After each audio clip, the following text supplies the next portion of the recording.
அத்தியாயம் 1. சர்க்கரை வண்டி நிலக்கடலை ஆசாமி போல சூரியன் மக்களை வறுத்தெடுத்து கொண்டிருந்தான். செருப்பில்லாத மனிதர்கள் நிழல் பார்த்து பதுங்கி நடந்தார்கள். சாலைகளில் தூரத்தில் பொய் தண்ணீர், அந்நிய நாட்டு குளிர்பானங்கள் சக்கை போடு போட்டன. 6 காதலிகள் ஒரு பாட்டில் 2 ஸ்ட்ரா பிஸ்னஸ் எல்லாம் வேண்டாம், தனியாக எனக்கொன்று வேண்டும் என்றார்கள்.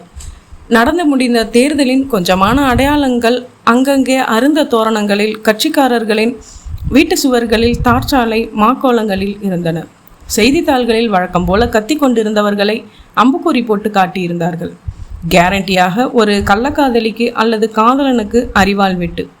ஒரு 7 பக்கத்திற்கு லாட்டரி முடிவுகள். தேவராஜ் மெமோரியல் ஹால் வாசலில் சின்ன கார்களை பெரிய கார்கள் அடைத்து கொண்டிருந்தன. ஓய்வு பெற்ற உயர்நீதிமன்ற நீதிபதி கிரே கலர் சஃபாரி சூட்டில் மறிக்கொழுந்து சென்று மணக்க அந்த எக்ஸிபிஷனை ரிப்பன் வெட்டி திறந்து வைத்தபோது சத்தம் வராமல் மௌனமாக கைத்தட்டினார்கள். வெல்கம் சார் என்றாள் சரோஜினி யாதவ். பார்த்ததும் திருவாரூர் தேரை நினைவூட்டின சரோஜினிக்கு. எம்ஆர்எஃப், டன்லப் என்று எல்லா டயர்களும் இருந்தாலும் பயமுறுத்துவதற்காகவே லோஹிப்பில் காஞ்சி காட்டன் சேலை கட்டியிருந்தாள். பாப் செய்த தலை, கரேர் என்று டை அடித்திருந்தாள். தங்க ஃப்ரேம் கண்ணாடியில் தங்கச்சங்கிலி கோர்த்து கழுத்துக்கு சென்றது. 1/2 இன்ச் மேக்கப், செர்ரி சிகப்பில் டார்க் லிப்ஸ்டிக், கழுத்தில், காதில், கைகளில் கண் மெட்டல் ஆபரணங்கள். கொலுவில் ஒரு வித்தியாசமான பொம்மை மாதிரி இருந்தாள். சரோஜினிக்கு ஊர் டெல்லி பட்டணம். கணவர் யாதவ் 7 நிறுவனங்களுக்கு மேனேஜிங் டைரக்டர். வாரத்தில் ஒரு 5 நிமிடம் hello Saro, how are you darling, மணிலாலேருந்து பேசுகிறேன், நாளைக்கு டோக்கியோலேருந்து பேசுகிறேன், பை என்பவர். சரோஜினியோ டெல்லியில் உயர்தட்டு மாந்தர்களுக்கான ஒரு கிளப் விட்டு வைக்காமல் உறுப்பினி. ஒரே பெண் நியூயார்க்கில். சரோஜினி அடிக்கடி பெயர் மறந்து போகும் ஏதோ ஒரு கோர்ஸ் படித்து கொண்டிருந்தாள். நேரத்தையும் பணத்தையும் வைத்துக்கொண்டு என்ன செய்வது என்று புரியாமல் தத்தளித்த போது 10 வருடம் முன்பாக படித்தவர்களின் ஜீரணத்திற்கு என்கிற ஆங்கில இதழில் ஒரு ஜெர்மன் லேடி பற்றி கட்டுரை படித்தாள் சரோஜினி. அந்த லேடி மகா கோடீஸ்வரியாம். உலகத்தில் உள்ள பல மதிப்பு வாய்ந்த பழம்பொருள்களை சேகரித்து வைத்திருக்கிறாளாம். அவளின் சேகரிப்புகளில் மொத்தம் இந்திய மதிப்பு 770 கோடியாம். சரோஜினிக்கு தீக்குச்சி உரசின மாதிரி பற்றி கொண்டது ஒரு யோசனை. இந்த ஜெர்மன் மாது போல் நாமும் ஏன் ஒரு சிறந்த ஆன்டிக் வேனரியாக, அதாவது பழம்பொருள் சேகரிப்பாளினியாக மாறக்கூடாது என்கிற அந்த எண்ணத்தை செயல்படுத்த ஆரம்பித்தாள். ஜெர்மனிக்கு போய் அந்த மாதுவை சந்தித்தாள். அவளுடைய சேகரிப்புகளை பார்த்து பிரமித்தாள்.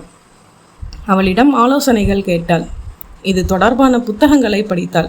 பல நாட்டு மியூசியங்கள், தனியார் நடத்தின கண்காட்சிகள் போனாள். கோடி கோடியாய் பணத்தை கொட்டினாள். இன்றைக்கு சரோஜினி யாதவ் இந்தியாவில் உள்ள பரம்பொருள் சேகரிப்பாளர்களில் முக்கியமானவர். உலகளவில் பலர் பொறாமைப்பட்டு கொள்ளும் அளவிற்கு ஒரு அபூர்வமான பொருள்களை தன் சேகரிப்பில் வைத்திருக்கிறாள்.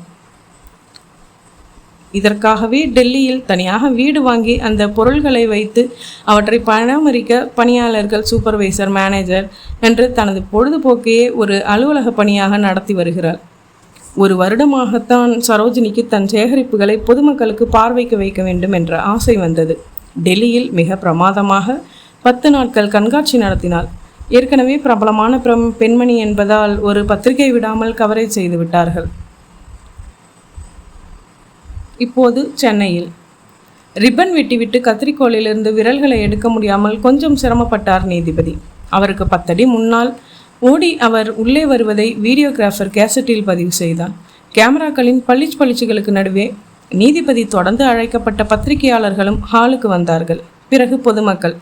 சரோஜினி நீதிபதியையும் நிருபர்களையும் பழம்பொருட்களை பார்வைக்கு அமைக்கப்பட்டிருந்த ஒவ்வொரு பகுதிக்கு அழைத்து சென்றார்கள்.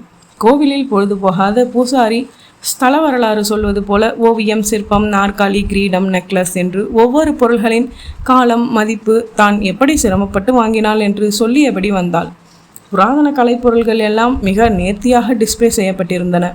அங்கங்கே ஒரே மாதிரியான சேலை உடுத்திய அழகிய இளம்பெண்கள் நிறுத்தி வைக்கப்பட்டு அவர்கள் தங்கள் காதுக்கே கேட்காமல் ஆங்கிலத்தில் உதடுகளை ஒற்றி கொண்டிருந்தார்கள். அந்த ஹால் முழுக்க குளிரூட்டப்பட்டிருந்தது. விளக்கு கம்பங்கள் மாதிரி இடைவெளி விட்டு காக்கி யூனிஃபார்ம் அணிந்த செக்யூரிட்டி நபர்கள் நின்றிருந்தார்கள். மூளை முடுக்குகளில் கேமரா பொருத்தப்பட்டு அது பெடல்ஸ் ஃபேன் மாதிரி இடம் வளமாக அமைந்து எல்லோரையும் உள்வாங்கி கொண்டிருந்தது. சரோஜினி நீதிபதி பக்கம் திரும்பி, pride of my collection sir என்று நான் குறிப்பிடும் ஒரு அற்புத பொருளை இப்போது உங்களுக்கு அறிமுகப்படுத்துகிறேன் சார் என்றவள் ஒரு தனி அறைக்குள் அழைத்து சென்றாள். அந்த அறைக்குள் ஒரே ஒரு மேஜை நடுவாக போட்டு அதன் மேல் 2 அடிக்கு 2 அடியில் கண்ணாடி சுவர்கள் கொண்ட பெட்டி வைக்கப்பட்டிருந்தது. அதற்குள் கம்பீரமாக அந்த குதிரை மின்னல் அடித்து கொண்டிருந்தது. அந்த மேஜையை சுற்றி ஜெயில் மாதிரி இரும்பு கம்பி கூண்டு ஒன்றும் அமைக்கப்பட்டிருந்தது. அந்த கூண்டின் வெளிப்புறம் 4 அடி தள்ளி இடுப்பு உயரத்தில் மரத்தாலான தடுப்பு இருந்தது. 2 செக்யூரிட்டிகள் ஆயுதங்களுடன் நின்றார்கள். என்ன, இந்த குதிரைக்கு மட்டும் இத்தனை பாதுகாப்பா? சொல்கிறேன், குதிரையின் பக்கத்தில் இருந்து பார்த்தால் உங்களுக்கே புரியும். சரோஜினி கையசைக்க செக்யூரிட்டிகள் மரத்தடுப்பின் கதவை விரித்தார்கள். மின்சார சுவிட்ச் அணைத்தாயிற்றா? ஆயிற்று மேடம். இந்த கம்பி கூண்டை சாதாரணமாக யார் தொட்டாலும் அவ்வளவுதான். ஹை வோல்டேஜ் கரண்ட் பாய்ந்து கொண்டிருக்கும். இந்த மரத்தடுப்புக்கு இந்த பக்கம் நின்று தான் யாரும் இந்த குதிரையை பார்க்க முடியும். இந்த இரும்பு கதவின் பூட்டுக்கு சாவி கிடையாது. இது எலக்ட்ரானிக் முறையில் வடிவமைக்கப்பட்ட பூட்டு. சங்கேத சொற்றொடருடன் எண்ணும் உண்டு. அதை டைப் செய்தால்தான் கூண்டு திறக்கும். சரோஜினி அந்த பூட்டின் முன் நின்று தன் விரிவான விரல்களால் அதில் இருந்த ஆங்கில எழுத்துக்களை மற்றும் எண்கள் மேல் தட்ட அவள் என்ன தட்டினாள் என்பது யாருக்கும் தெரியாது. ஸ்கிரீன் எதுவும் இல்லாததால் 10 வினாடிகள். இப்போது கூண்டின் கதவு வழுக்கி கொண்டு விலகியது. இப்போது அவர்கள் அந்த மேஜையை அடைந்தார்கள். முன்கால் 2ஐயும் உயர்த்தி கம்பீரமாக கணைக்கும் நிலையில் 1 அடி உயரத்தில் செய்யப்பட்டிருந்த அந்த உலோக குதிரையின் உடலெங்கும் நவரத்தினங்களும் தங்கமும் பதிக்கப்பட்டிருந்தன. இந்த குதிரையின் வரலாறு என்ன என்றார் அதை வியப்புடன் நோக்கிய நீதிபதி. முகலாய சக்கரவர்த்தியின் மிக பிரியமான இந்த குதிரையை வைத்திருந்தார். ஒரு போரின் போது அந்த குதிரை படுகாயம் அடைந்தது. மிக சிறந்த மிருக வைத்தியர்களை வரவழைத்து அந்த குதிரைக்கு வைத்தியம் செய்து பார்த்தும் அது இறந்து விட்டது. அந்த குதிரைக்கு அஞ்சலி செலுத்தும் விதமாக பொற்கொள்ளர்களை அழைத்து இந்த நினைவு சின்னத்தை செய்ய சொன்னார். வெள்ளியில் செய்து தங்க முலாம் பூசி பிறகு விலை உயர்ந்த வைரங்கள், வைடூரியங்கள், புஷ்பராகங்கள் என்று இரத்தின கற்களை பதித்து மனதை கவரும் வண்ணம் இந்த குதிரையை செய்து முடித்தார்கள் பொற்கொள்ளர்கள். இந்த குதிரையை தன் அறையில் வைத்திருந்து தினமும் பூ போட்டு கும்பிட்டதாக சரித்திர சான்றுகள் சொல்கின்றன என்றாள் சரோஜினி. அப்படியா? இந்த குதிரையின் மதிப்பு என்ன? இந்த பழம்பொருளுக்கு அக்பரின் நவரத்தின குதிரை என்று பெயர். உலகில் இது 24 பேர்களின் கைகளில் மாறி மாறி கடைசியாக என்னிடம் வந்திருக்கிறது. சியாலோ கார் வைத்திருக்கிறேன் என்றால் எப்படி விழி உயர்த்தி பார்ப்பார்களோ அந்த மாதிரி எங்களை போன்ற பழம்பொருள் சேகரிப்பாளர்கள் மத்தியில் என் கலெக்ஷனில் அக்பரின் குதிரை இருக்கிறது என்றால் அது பிரமிக்கிற விஷயம். ஏனென்றால் இந்த குதிரைக்கு இன்றைய இந்திய ரூபாயில் மதிப்பு என்ன தெரியுமா? எவ்வளவு இருக்கலாம்? யூகியுங்களேன். ஒரு 30 லட்சம்? இல்லை, 6 கோடி. நீதிபதி தன் கண்ணாடியை கழற்றிவிட்டார். மை குட்னஸ், இந்த 1 அடி குதிரையின் விலை 6 கோடியா? இதில் உள்ள உலோகங்கள், கற்களின் மதிப்பு அவ்வளவா வரும் என்கிறீர்கள்? பழம்பொருளுக்கு மதிப்பு இன்றும் போடப்படுவதில்லை சார். அவற்றின் வரலாற்று முக்கியத்துவம், பழமை இவற்றை வைத்து நிர்ணயிக்கப்படுகிறது. உலகம் முழுக்க இந்த குதிரைக்காக பலர் இயங்குகிறார்கள். இதை விலைக்கு வாங்கி தரும்படி 30க்கும் மேற்பட்ட கோடீஸ்வரர்கள் கேட்டுவிட்டார்கள். நீங்கள் ஏன் விற்கவில்லை? ஏன் விற்க வேண்டும்? இது எவ்வளவு பெருமையான விஷயம். இதை போய் விற்பார்களா? எனக்கு பணத்திற்கு எந்த குறையும் இல்லையே சார். நீதிபதி அந்த குதிரையை மீண்டும் பார்த்து பிரமிப்பாகத்தான் இருக்கிறது என்று கை கூப்பினார். புறப்பட்டார். அவரை வழி அனுப்பிய பிறகு ஒரு அறையில் நிருபர்களுக்கு காகித தட்டில் கை கழுவ அவசியமில்லாத சின்ன டிஃபன் மற்றும் பிளாஸ்டிக் கப்பில் பழரசமும் தரப்பட்டது. சாப்பிட்டு விட்டு நடுநாயகமாக அமர்ந்திருந்த சரோஜினியை அவர்கள் தெம்பாக கேள்வி கேட்க துவங்கினார்கள். இதுபோல உங்கள் சேகரிப்பை பொதுமக்கள் பார்வைக்கு வைப்பது இது எத்தனையாவது முறை? இதுதான் 2வது முறை. முதலில் டெல்லியில் 6 மாதங்களுக்கு முன்பு 10 நாட்கள் நடத்தினேன். பொதுமக்கள் தூண்டியது. இப்போது சென்னைக்கு வந்திருக்கிறேன். அடுத்து பம்பாயில் நடத்த திட்டம். உங்கள் சேகரிப்புகள் எல்லாவற்றையும் இப்படி இங்கு எடுத்து வந்து ஹாலுக்கு வாடகை தந்து டெக்கரேட் செய்து மற்ற ஏற்பாடுகள் செய்து இதற்கெல்லாம் நிறைய செலவாகுமே. ஆமாம், ஆகத்தான் செய்கிறது. இந்த கண்காட்சி நடத்த ஒரு நாளைக்கு எனக்கு 2 லட்சம் ரூபாய் செலவாகிறது. ஆனால் நுழைவு கட்டணம் வசூலிப்பதில்லையே. நான் என்ன இதை வியாபாரமாகவா செய்கிறேன்? இது எனக்கு ஒரு பொழுதுபோக்கு, ரசனையான பொழுதுபோக்கு, அவ்வளவுதான். உங்கள் கணவர் யாதவ் உங்களை ஊக்குவிக்கிறாரா? முதலில் அவருக்கு பிரியமில்லை. போக போக எனக்கு இதனால் கிடைத்த பேர் புகழ் எல்லாம் பார்த்து அவரும் பாராட்ட துவங்கிவிட்டார். இப்போதெல்லாம் உன் கலெக்ஷனில் இதை சேர்க்கலாம் அதை சேர்க்கலாம் என்று ஆலோசனைகள் கூட சொல்ல துவங்கிவிட்டார். உங்கள் கலெக்ஷனில் மொத்தம் எத்தனை பொருள்கள் உள்ளன? 2400 பொருள்கள் உள்ளன. அந்த ஹாலில் இடம் போதவில்லை என்பதால் 1700 பொருள்கள் தான் வைத்திருக்கிறோம். உங்கள் கலெக்ஷனில் மொத்த மதிப்பு சுமார் 32 கோடி. உங்கள் இந்த விலை உயர்ந்த பொழுதுபோக்கில் உங்களுக்கு ஏற்பட்ட சுவாரஸ்யமான அனுபவங்களை சொல்லுங்களேன். சரோஜினி சொல்ல துவங்க நிருபர்களுக்கு மத்தியில் அவன் மட்டும் அதை கவனிக்காமல் தன் பேடில் சிந்தனையுடன் ஒரு குதிரை படம் வரைந்து கொண்டிருந்தான். முன்னங்கால்களை தூக்கிய குதிரை. அத்தியாயம் 2. பரத் விரல்களால் தன் பின்னந்தலையை கோதியபடி டெலிஃபோனில் பேசிக்கொண்டிருக்க அவன் ஆஷ்ட்ரேயில் வைத்திருந்த சிகரெட்டை எடுத்து நசுக்கிய சுசீலா டீ கோப்பையை அவன் கையில் திணித்தாள். மற்றொன்றை தான் எடுத்துக்கொண்டு நாற்காலியில் சாய்ந்தாள். எர்த்ஸ் வித்தவுட் மேப்ஸ் என்று கருப்பு எழுத்துக்கள் லெமன் நிற சட்டையில் ஜீன்ஸ் பேண்ட் அநியாயத்திற்கு சாயம் இழந்திருந்தது. ஜேப்படி வித்தைக்காரன் நுழைந்து வெளியே வந்துவிட முடிகிற சைஸில் காதில் மஞ்சள் நிற ஃபைபர் வளையங்கள். முகத்தில் லேசான ஆயில் மேக்கப்பில் புருவங்கள் எடுப்பாக தெரிந்தன. ஸோ புரிஞ்சிடுச்சா? நான் சொன்ன விநாயகத்தை பாருங்க, அவர் எல்லா ஏற்பாடுகளையும் செஞ்சு தருவார். விசா கைக்கு கிடச்சதும் எனக்கு ஃபோன் பண்ண சொல்லுங்க என்று ஃபோனை வைத்தான் பரத். யார் பரத்? 15 நிமிஷமாக பேசிகிட்டு இருக்கீங்க? ஆஸ்திரேலியாவில் ஒரு நிகழ்ச்சிக்கு அவசரமாக போயாகணுமாம். 2 நாளில் விசா தேவைப்படுதான். பாவம், குரல்லையே டென்ஷன் தெரியுது. நான் வழி சொல்லி கொடுத்தேன். அதெல்லாம் புரியுது பரத். பேசுகிறது யாருன்னு கேட்டேன். காமினி. யாரது? தெரியலையே. ராங் நம்பரில் வந்தாங்க. குரல் நல்லா இருந்துச்சேன்னு பேசினேன். அப்படியே நட்பாகி உதவி பண்ணுற அளவுக்கு வந்துருச்சு சுசி 15 நிமிஷத்தில். நட்புக்கு இதுவே ஜாஸ்தி சுசி. காதலுக்கு தான் லேட் ஆகும். மாடலிங் லைனில் இருக்காங்களாம். சக்ரா கோல்டு விளம்பரத்தில் புருஷங்கிட்ட டீயை பறி கொடுக்குற விளம்பரம் தான் அவங்களுக்கு ரொம்ப பிடிக்குமா. வலது புருவத்துக்கு மேலே என்ன மாதிரியே காமினிக்கும் மச்சம் இருக்கான். இன்னும் எங்கெல்லாம் அவளுக்கு மச்சம் இருக்கான்? உன்னை பக்கத்தில் வச்சுக்கிட்டு அதெல்லாம் கேட்க முடியுமா சுசி? நேரில் பார்க்குறப்ப தெரிஞ்சுக்கிட்டா போகுது. நேரில் பார்க்க போகிறீங்களா? சேச்சே, நான் இல்லை. நான் சும்மா ஏர்போர்ட்டில் போய் நிற்க வேண்டியதுதான். அவங்க ஆஸ்திரேலியாவுக்கு கிளம்புறதுக்கு முன்னாடி என்னை பார்த்துட்டு கையாட்டிட்டு போயிடுவாங்க. அப்புறம் தலையை உசத்தி வானத்தில் பிளேன் போகிறதையே பார்த்துட்டு வந்துடணும், அவ்வளோதான். No, you are not going. அவங்களுக்கு நான் விசாவுக்கு ஏற்பாடு பண்ணியிருக்கேன். அதுக்கு அவங்க எனக்கு நன்றி சொல்ல வேண்டியது ஒரு நட்பு ரீதியான கடமை இல்லையா சுசி? இந்த விமான நிலைய சந்திப்பு நடக்கலைன்னா நன்றி மறந்த நங்கைன்னு இந்த சமுதாயம் அவங்கள தூற்றாதா? ஐடில் யுவர் நான்சென்ஸ் பரத். ஒரு முகம் தெரியாத ராங் நம்பர் பார்ட்டிக்கு கூட இப்படி அலையிறீங்களே. சே, முகம் தெரியாதுன்னு சொல்லாதே சுசி. நேரில் பார்க்க தானே சொன்னாங்க. காமினி எப்படி இருப்பான்னு உங்களுக்கு தெரியுமா? உனக்கும் தெரியும் சுசி. எப்படி? தண்டர்கூல் அப்படின்னு ஒரு சாஃப்ட் ட்ரிங்க் புதுசாக வந்திருக்கு இல்லையா? ஆமாம், அதுக்கு ரெகுலராக டிவியில் ஒரு விளம்பரம் வருது இல்லையா?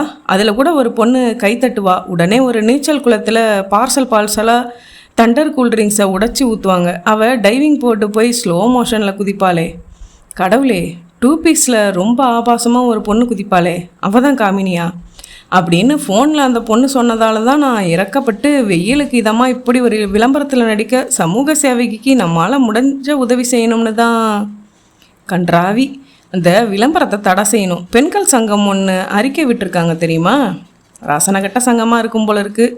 அப்படி கேஸுன்னு வந்தால் காமினிக்காக நான் இலவசமாக வாதாடுவேன். நீ கவலைப்படாத சுசி. Bharat, B serious. அந்த காமினிக்கு மறுபடி உதவி செஞ்சாலோ இல்லை சந்திக்க முயற்சி செஞ்சாலோ நீ என்ன செய்வேன்னு உனக்கே தெரியாது. அதான வாக்கியத்தோட பிற்பகுதி என்றான் பரத். சுசீலா அவனை நோக்கி எதை எறியலாம் என்று பொருள் தேடிய போது கதவை தட்டிவிட்டு மாதவி உள்ளே வந்தாள். சார், அஞ்சனான்னு ஒரு பொண்ணு வந்திருக்கு. ஆன்டிக்வேரியன் சரோஜினி யாதவோட பர்சனல் செக்ரட்டரியாம். உங்களை பார்க்கணுமாம் என்று ஒரு விசிட்டிங் கார்டு தந்தாள் மாதவி. அந்த கார்டு வாங்கி முகந்து பார்த்தான் பரத். சந்தன வாடை அடித்தது. என்னவாம் என்றாள் சுசீலா. சார்கிட்ட தான் பேசணுமா? வர சொல்லு மாதவி. அப்புறம் உங்ககிட்ட ஒன்று கேட்கணும். வழக்கமாக நீ குப்புறப்படுத்தி தூங்குவியா இல்லை மல்லாக்கப்படுத்தி தூங்குவியா? ஏன் சார்? சும்மா சொல்லு. ஒரு இங்கிலீஷ் புக்கில் ஒரு சர்வே ரிப்போர்ட் போட்டிருந்தான். அது சரியாக இருக்கான்னு பார்க்கத்தான் கேட்குறேன். நான் சின்ன வயசுலேருந்தே குப்புறப்படுத்தி தான் சார் தூங்குவேன். அதான் இப்படி. ரிப்போர்ட்டு கரெக்டு தான். என்ன சார் ரிப்போர்ட்டு? அப்புறமா சொல்கிறேன். நீ அஞ்சனாவை வர சொல்லு. அவள் போக, என்ன ரிப்போர்ட் பரத் என்றாள் சுசீலா. சுசி, பொதுவாக நம்ம தலைமுடி நகம் இதெல்லாம் ராத்திரி தூங்குறப்போ தான் அதிக வளர்ச்சி அடையுதுன்னு உனக்கு தெரியும் இல்லையா?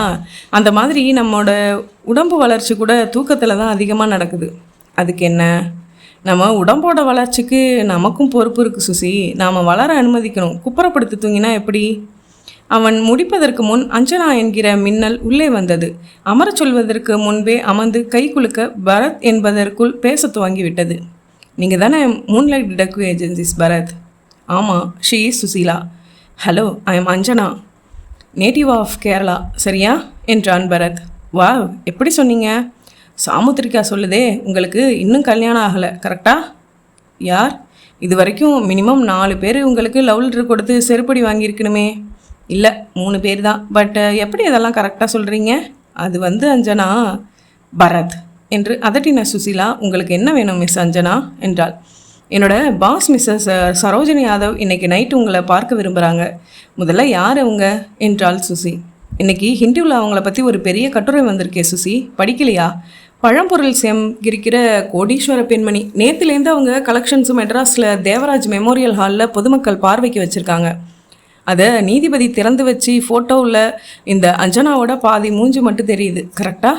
அஞ்சனா அவனை வியப்பாக பார்த்து, கிரேட், அப் டு டேட்டாக இருக்கீங்களே என்றாள். கம்யூனிகேஷன் சிஸ்டம்ஸை டெவலப் ஆகிருக்கிற அந்த சூழ்நிலையில் அப் டு த மினிட் இருக்க முடியுங்க அஞ்சனா. பை த பை, நீங்கள் அழகாக இருக்கீங்கன்னு பாராட்டினா கோவிச்சிக்கிங்களா இல்லை நன்றி சொல்லுவீங்களா? தேங்க்ஸ் என்றாள். உங்கள் மேடம் எதுக்காக எங்களை சந்திக்கணும் என்றாள் சுசி.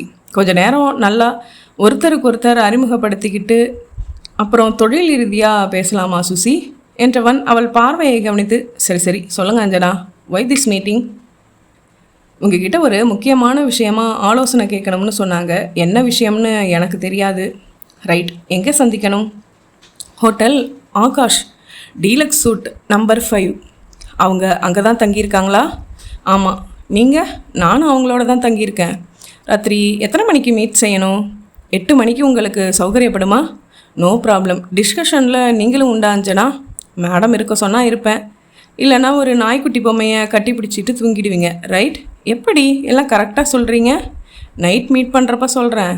அவள் எழுந்து அபிநயமாக வணக்கம் சொல்லி சென்ற பிறகு காற்றை முகந்து, கேரள வாசனையே தனியில சுசி என்றான் பரத். உடன் யோசனையில் ஆழ்ந்தான். அந்த சரோஜினி யாதவ் எதற்காக நம்ம சந்திக்க வர சொல்லி இருப்பாங்க? அதை பற்றி தான் யோசிச்சுட்டு இருக்கீங்களா? இல்லை, அந்த சர்வே ரிப்போர்ட்டு எவ்வளவு கரெக்டாக இருக்குன்னு ஆச்சரியப்பட்டுக்கிட்டு இருக்கேன். நீ வேணும்னா கேட்டுப்பாரு, அஞ்சனா மல்லாக்கப்படுத்து தூங்குறவளாக இருப்பா உன்ன மாதிரி என்றான். வாயால் பெருமூச்சு விட்ட சுசி, அடுத்த ஜென்மத்திலையும் நீங்கள் திருந்த போகிறதே இல்லை பரத் என்றாள். அத்தியாயம் 3. கதிர்வேல் காட்ராய்ட் பேண்ட் அணிந்திருந்தான். 2 ஆளுக்கு தைக்க முடிகிற துணியால் ஒரு சட்டை தைத்து அதை இன் செய்யாமல் அணிந்திருக்க காற்று அதை அவன் உடம்பை சுற்றி ஊசலாட செய்து கொண்டிருந்தது. ஹோட்டல் பத்ரி இன்டர்நேஷனல் 6வது மாடியில் 617 எண் கொண்ட அறையின் சிட்டவுட்டில் நின்றிருந்தான். அவன் கையில் ஒரு வீடியோ கேமரா இருந்தது. அதில் டெலிலென்ஸ் பொருத்தப்பட்டிருந்தது. உதட்டில் சிகரெட் தொங்க சற்று தள்ளி இருந்த தேவராஜ் மெமோரியல் ஹாலை வீடியோ கேமரா மூலம் கீழ்நோக்கு பார்வை பார்த்து ஷூட் செய்து கொண்டிருந்தான். அந்த ஹாலின் வாசலில் நிற்கிற போலீஸ்காரர்கள், ஹாலின் மொட்டை மாடியின் செஞ்சதுர தளம், ஹாலின் இடதுபுறம் ஒரு சந்து, அதை தாண்டி பாதி கட்டி மீதி கட்டாத ஒரு எலும்புக்கூடு கட்டிடம், ஹாலின் வலதுபுறம் தெரியும் மரங்கள் என்று நிறுத்தி நிதானமாக பகுதி பகுதியாக படம் எடுத்தான். சில பகுதிகள் டைட்டாக ஜூம் செய்தான். சற்று நேரத்திற்கு பின் வலைக்குள் வந்து கட்டிலில் அமர்ந்தான். தன் இடுப்பில் சொருகி வைத்திருந்த செல்லுலார் டெலிஃபோனை எடுத்தான். எண்கள் ஒற்றினான். முகேஷ் என்றது மறுமுனை. கதிர்வேல் பேசுகிறேன், சொல்லு. நைட் பார்க்கலாமா? ப்ராஜெக்ட் ரெடியா? கிட்டத்தட்ட. நாம் மீட் பண்ணுறதுக்குள்ளே ஒரு ஷேப்புக்கு வந்துடுவேன். Very good. நைட் எங்கே? ஹோட்டல் பத்ரியில் ரூம் போட்டிருக்கேன், அங்கேருந்து தான் பேசுகிறேன். முகேஷ் இங்கேயே மீட் பண்ணலாமா? எனக்கு அப்ஜெக்ஷன் இல்லை. கிருஷ்ணராஜ் இங்கே வருவாரா? ஏன், அதில் என்ன பிரச்சனை அவருக்கு? சொல்ல முடியாது கதிர். அவர் ஹோட்டலில் சந்திக்கிறத விரும்பாமல் இருக்கலாம். கேட்டுட்டேன். சரி, கேட்டுக்கிறேன். 9 மணிக்கு ஃபிக்ஸ் பண்ணிக்கிறேன். நீ 8:30க்கு வந்துடு. அவர் இங்கே வர்றதா இருந்தால் சரி, இல்லைனா அவர் சொல்கிற இடத்துக்கே இங்கேருந்து நீயும் நானும் சேர்ந்து போயிடலாம். ஓகே. தொடர்பை கத்தரித்துவிட்டு சில வினாடிகள் கண்மூடி யோசித்தான் கதிர்வேல். வேறு ஒரு எண்ணை தொடர்பு கொண்டு, மிஸ்டர் கிருஷ்ணராஜ் இருக்காரா? நீங்கள் யார்? கதிர்வேலுன்னு சொல்லுங்கள். Wait a minute. அறையின் தொலைக்காட்சியில் தேர்தல் முடிவுகள் சொல்லி கொண்டிருந்தார்கள். கதிர்வேல் ஒரு சிகரெட் எடுத்து மூக்கில் தடவி வாசனை பார்த்தான். கிருஷ்ணராஜ் சார், இன்னைக்கு டைம் 9 மணிக்கு பார்க்கலாமா சார்? 9 மணிக்கா? சரி. ஹோட்டல் பத்ரியில் ரூம் இருக்குது, வர்றீங்களா? வேணாம், ஹோட்டலில் வேணாம், தெரிஞ்ச முகங்கள் வரும், எங்கே எதுக்குன்னு கேள்வி கேட்பாங்க. அப்போது இங்கேன்னு நீங்கள் சொல்லுங்கள். பீச்சில் லட்சம் ஜனங்க நடுவில் சுலபமாக தொலைஞ்சு போயிடலாம் கதிர்வேல். சரி சார், எந்த பீச்சில் எந்த இடத்துல தொலைஞ்சு போகலாம் சார்? லைட் ஹவுஸ் பக்கத்தில் உள்ள ரோட்டில் நான் காரில் வெயிட் பண்ணுறேன். கார் நம்பர் சொல்லட்டுமா? சொல்லப்பட அவசரத்திற்கு காகிதம் கிடைக்காமல் உள்ளங்கையில் எழுதி கொண்டான் கதிர்வேல். கரெக்டாக 9 மணிக்கு நாங்கள் உங்களை மீட் பண்ணுறோம் சார். ரைட். சிகரெட் பற்ற வைத்துக்கொண்டு கட்டிலில் கிடந்த அவனது சிறிய பிரீஃப்கேஸை எடுத்து மடியில் வைத்துக்கொண்டு திறந்தான். வெள்ளை காகிதம் எடுத்து சூட்கேஸ் மூடி மேலே வைத்து சில புள்ளிகள் வைத்தான். சில கோடுகள் இழுத்தான். யோசித்தான். மீண்டும் ஏதோ வரைந்தான். கால்குலேட்டர் எடுத்து சில கணக்குகள் போட்டான். திருப்தியாக தலையை அசைத்து கொண்டான். எழுந்து அந்த காகிதத்தை சுக்கல் சுக்கலாக கிழித்து டாய்லெட்டின் கஃபோர்ட்டில் போட்டு ஒரு துண்டு பாக்கி இல்லாமல் ஃப்ளஷ் செய்தான். நேரம் பார்த்தான். மணி 2:30. இரவு 8:30க்கு தான் முகேஷ் வரப்போகிறான். நடுவில் துண்டாக வேறு வேலை எதுவும் இல்லாமல் 6 மணி நேரம் இருந்தது. என்ன செய்யலாம்? யோசித்து தீர்மானித்தான். கதிர்வேல் முகம் கழுவி கொண்ட பின் ஹோட்டலின் வெளி துண்டை உபயோகித்தான். கண்ணாடி முன் நின்று விரல் நீல சீப்பால் தலைவாரி கொண்டான். தபதபா சட்டையை பேண்ட்டுக்குள் செலுத்தினான். சூட்கேஸில் இருந்து குளிர் கண்ணாடி எடுத்தணிந்தான். அறையை பூட்டி புறப்பட்டான். லிஃப்டில் வெளி உலகம் பார்த்தபடி இறங்கி பார்க்கிங்கில் தன் மாருதியை எடுத்துக்கொண்டு 10வது நிமிடம் அந்த தனியார் மருத்துவமனையில் ஒரு ஃபைலை பார்த்து கொண்டிருந்த பெண் எதிரில் போய் நின்று எக்ஸ்கியூஸ் மீ மேடம் என்றாள். எஸ் என்று நிமிர்ந்த அந்த நீல சாரி பெண் விழிகளின் பாப்பாக்கள் விரிய, ஹாய், வாட் அ சர்ப்ரைஸ் கதிர், என்னப்பா இப்படி திடீர்னு வந்து நின்று பயமுறுத்துற என்றாள். முதல்ல 2 பெப்சி சொல்லு, உனக்கும் வேணும்னா 3 சொல்லு. அவள் என்கிற அணு பேனாவை மூடி இன்டர்காமில் பெப்சி சொல்லிவிட்டு, உட்காரு, நேற்று முழுக்க நீ வீட்டில் இல்லை, பெல் அடிச்சுட்டே இருந்துச்சு, எங்கே மேய போயிருந்த என்றாள். ஒரு ஃப்ரெண்டு வீட்டில் இருந்தேன். யார்? அட்ரஸ், ஃபோன் நம்பர் எல்லாம் வேணுமா? செக் பண்ணணுமா? அது ஆம்பளை ஃப்ரெண்டாக இருந்தால் வேணாம். இன்சல்ட். உன்னை காதலிச்சுட்டு இன்னொருத்தியோட படுப்பானானா? ஐ am not a sex maniac. என்ன சொல்லிட்டேன்? எதுக்கு இவ்வளவு டென்ஷன்? ரைட்டுப்பா, நான் எதுவும் கேட்கலன்னா எப்படி? யூ ஹாவ் அ ரைட் அனு, கேட்கணும், சட்டையை பிடிக்கணும். தப்புனா இது தப்புடா பொறுக்கின்னு எடுத்து சொல்லணும். சிகரெட் எடுத்து உதட்டில் வைத்தான். இது தப்புடா பொறுக்கி அவன் உதட்டில் இருந்து எடுத்தாள். மறுபடி பிடுங்கி வைத்து, இது இல்லை, வேற பெரிய தப்பு ஏதாச்சும் செஞ்சா என்றான். தீப்பெட்டி இல்லையா? நான் லைட்டர் தான் யூஸ் பண்ணுறதுப்பா. ஆளை பாரு, கொண்டாட சொல்கிறேன். 2 முழு நிமிடம் சிகரெட் இல்லாமல் இரேன். சரி, உனக்காக. எனக்காக வேணாம்ப்பா, உன் நுரையீரலுக்காக இரு. ஆரம்பிக்காத. யாருக்கு சொல்லணுமோ சொல்லிடு. பெப்சி வந்ததும் குடித்ததும் புறப்படுறோம். ரோமா? ஆமாம், ஆனந்தில் புனிதமாக காதலிக்கிறாங்களாம் 2 பேர். அவங்க எப்படி காதலிக்கிறாங்கன்னு பார்த்து வச்சுக்கலாம். வேலை இருக்குப்பா நிறையா.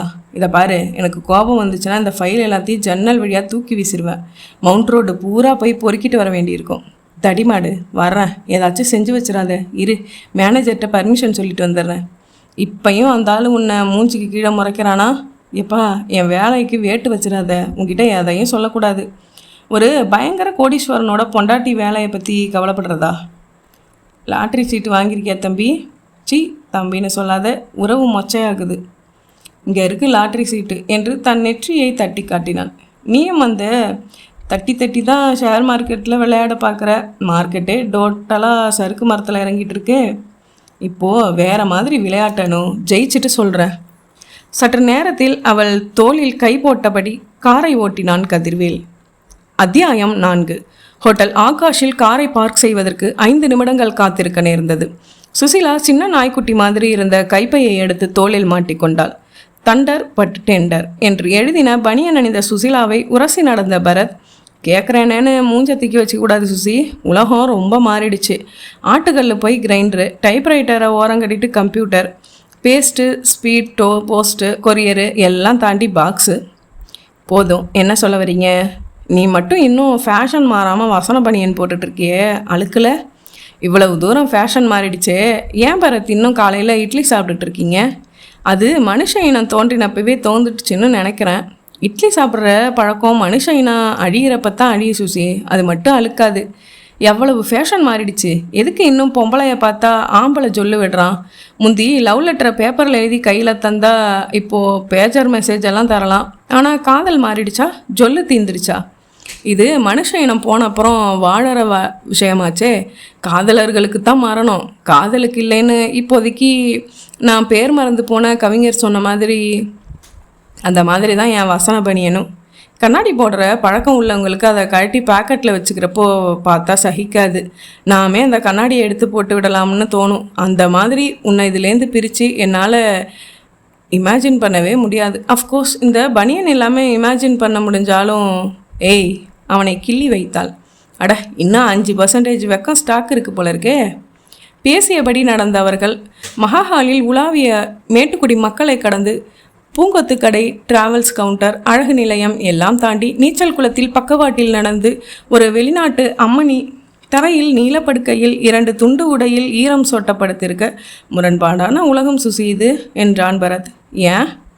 இருக்கிறவங்க தாராள மனசோடு இருக்கிறதில்ல, தாராள மனசோடு இருக்கிறவங்களுக்கு இருக்கிறதில்ல. இதுதான் டீலக்ஸ் சூட் நம்பர் 5 என்றாள் சுசீலா. ஒரு மினி பங்களா மாதிரி இருந்தது. 100 சதுர அடுக்கு, ஒரு ஜெர்மன் கிராஸ் புல்வெளியில் நடப்பட்ட கொத்து கொத்தாய் விளக்குகள் காய்ந்த கம்பம், ஒரு வெளிநாட்டு கார் போர்ட்டிகோ முழுக்க அடைத்து கொண்டிருந்தது.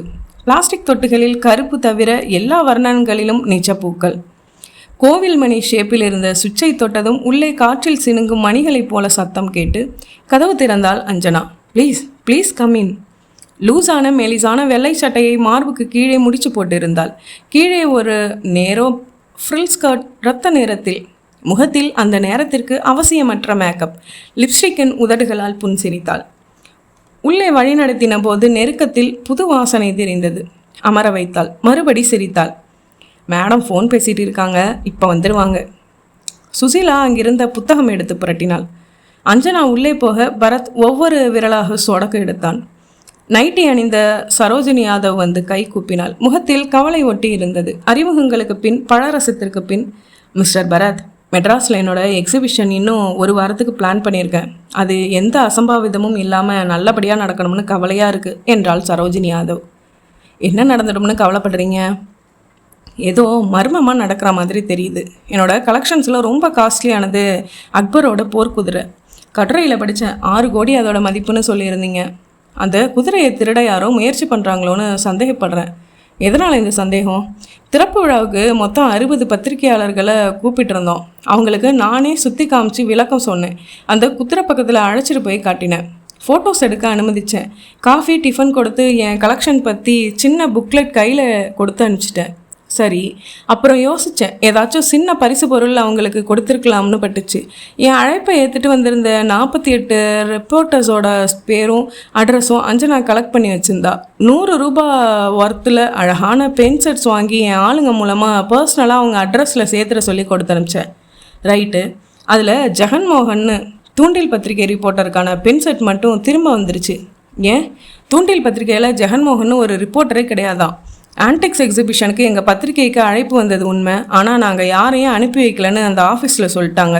இந்த தகவல் வந்ததும் தூண்டில் பத்திரிகையோட எடிட்டர் கூட நானே ஃபோனில் பேசினேன். அவங்க காம்பவுண்டில் எடிட்டோரியல் செஷனில் மட்டும் இல்லை, வேறு எந்த டிபார்ட்மெண்ட்லேயும் ஜெகன்மோகன் ஒரு ஆசாமியே இல்லையா. ஸோ பத்திரிகைக்காரங்க கூட்டத்தில் ஒரு போலி ஆசாமி தன்னை தூண்டில் பத்திரிகை ரிப்போர்ட்டர்னு சொல்லி உள்ளே வந்துட்டு போயிருக்கான். யார் அவன்? ஏன் அப்படி செஞ்சான்? ஏதாச்சும் வேவு பார்க்க வந்தானா? எனக்கு எதுவுமே புரியலை. என்னோட செக்யூரிட்டி டீமை விட்டு தேவராஜ் மெமோரியல் ஹால் முழுக்க 1 இன்ச் விடாமல் சோதனை செஞ்சு பார்க்க சொல்லிட்டேன். வந்தவன் ஏதாச்சும் பாம் வச்சுட்டு போயிருந்தா? நல்ல வேலை, அப்படி எதுவும் இல்லை. அது எப்படி மேடம் பாமை உள்ளே எடுத்துகிட்டு போக முடியும்? வாசலில் உங்கள் செக்யூரிட்டி ஆசாமிங்க ஒவ்வொருத்தரையும் சோதனை போட்டு தானே உள்ளே அனுப்புகிறாங்க. ஆமாம், அதை மீறி ஏதாச்சும் சாமர்த்தியம் நடந்திருக்கலாமோன்னு யோசிக்கிறது தப்பில்லையே. சரி, பத்திரிகையாளர்களை விசாரிக்காமல் உள்ளே அனுமதிச்சிட்டிங்களா உங்கள் ஆளுங்க? திறப்பு விழா அன்னைக்கு 2 மணி நேரத்துக்கு பொதுமக்களை உள்ளே அனுமதிக்கல. திறந்து வச்ச நீதிபதியும் பத்திரிகையாளரும் தான் முதல்ல சுற்றி பார்த்தது. அப்போது ஒவ்வொரு ரிப்போர்ட்டர்ஸையும் விசாரித்து அவங்க ஐடென்டிஃபிகேஷன் கார்டு காமிச்சப்புறம் தான் உள்ளே அனுமதிச்சிருக்காங்க. அப்போது அந்த ஜெகன்மோகனும் அடையாள அட்டை காமிச்சிட்டு தானே உள்ளே வந்திருப்பான். ஆமாம், போலியான அடையாள அட்டை அவன் தயார் செஞ்சுருக்கலாம். இப்போது என் கவலை எல்லாம் மர்மமாக வந்துட்டு போன அந்த ஜெகன்மோகனை பற்றி தான் சார். அவன் யார், எதுக்கு அப்படி வந்துட்டு போனான்னு நீங்கள் தெரிஞ்சு சொல்லிட்டா பெட்டராக இருக்கும். 2வது, நீங்கள் என்னோடய எக்ஸிபிஷனுக்கு வரணும். அங்கே நான் செஞ்சு வச்சுருக்க பாதுகாப்பு ஏற்பாடுகளை பார்க்கணும். இன்னும் ஏதாச்சும் பாதுகாப்பு ஏற்பாடு செய்யலாம்னு உங்களுக்கு தோணினா யோசனை தரணும் சார் என்றாள் சரோஜினி. பரத் யோசனையில் ஆழ்ந்தான். மே ஐ ஸ்மோக் என்று அனுமதி பெற்று பற்ற வைத்துக்கொண்டு சில விஷயங்களுக்கு தெளிவாக பதில் சொல்வீங்களா மேடம் என்றான். கேளுங்க, அந்த அக்பர் குதிரை உங்கள் கலெக்ஷனுக்கு எப்போ வந்து சேர்ந்தது? 2 வருஷம் ஆச்சு. எப்படி வந்துச்சுன்னு சொல்ல முடியுமா? கோலாலம்பூரில் எட்வின்னு ஒருத்தர், என்ன மாதிரி ஒரு ஆன்டிக்வேரியன், அவருக்கு எக்ஸ்போர்ட் பிஸ்னஸ் தான் மெயின். திடீர்னு பிஸ்னஸில் நிறைய நஷ்டம் வந்து நொடிச்சு போய் ஏகப்பட்ட கடன் ஆயிடுச்சு. அதனால் அவரோட கலெக்ஷனில் உள்ள எல்லா பொருள்களையும் வித்துடுறதா முடிவு செஞ்சார். உலகம் பூரா உள்ள என்ன மாதிரி ஆளுங்களுக்கு அழைப்பு கொடுத்தார். நிறைய பேர் போயிருந்தோம். சில பொருட்களுக்கு நேரடி பேரத்தில் விலை முடிஞ்சுது.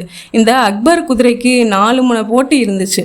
இந்திய மதிப்பில் சொல்லணும்னா நான் அப்போது 3.5 கோடி விலை சொல்லி ஏலத்தில் எடுத்தேன். அதோட இன்னைய மதிப்பு 6 கோடி. உங்களோட ஏலத்தில் போட்டி போட்டு தோற்று போன மற்ற 3 பேர் யார் மேடம்? ஒருத்தர் ஃப்ரான்ஸ் நாட்டில் இருக்கார், வில்லியம்ஸ்னு பேர். ஒருத்தர் அதே கோலாலம்பூரில் ஆண்ட்ரூஸ்னு பேர். இன்னொருத்தர் நம்ம இந்தியா பெங்களூரில் இருக்கார், அஜய் மல்லையா. அவங்க எல்லாம் 2.25 கோடி வரைக்கும் வந்துட்டு விட்டுட்டாங்க. நீங்கள் ஏலத்தில் எடுத்ததால் அந்த 3 பேரும் உங்கள் மேலே கோவப்பட்டாங்களா? இதில் கோவப்பட என்ன இருக்குது? ஏமாற்றம் தான் இருந்துச்சு. அவங்க முகத்தில் அது மட்டும் தான் தெரிஞ்சுது. அதை மறைச்சிக்கிட்டு வாழ்த்து சொன்னாங்க. இப்போ இந்த குதிரையை 6 கோடிக்கு விற்க தயார்னு வச்சுக்கோங்க.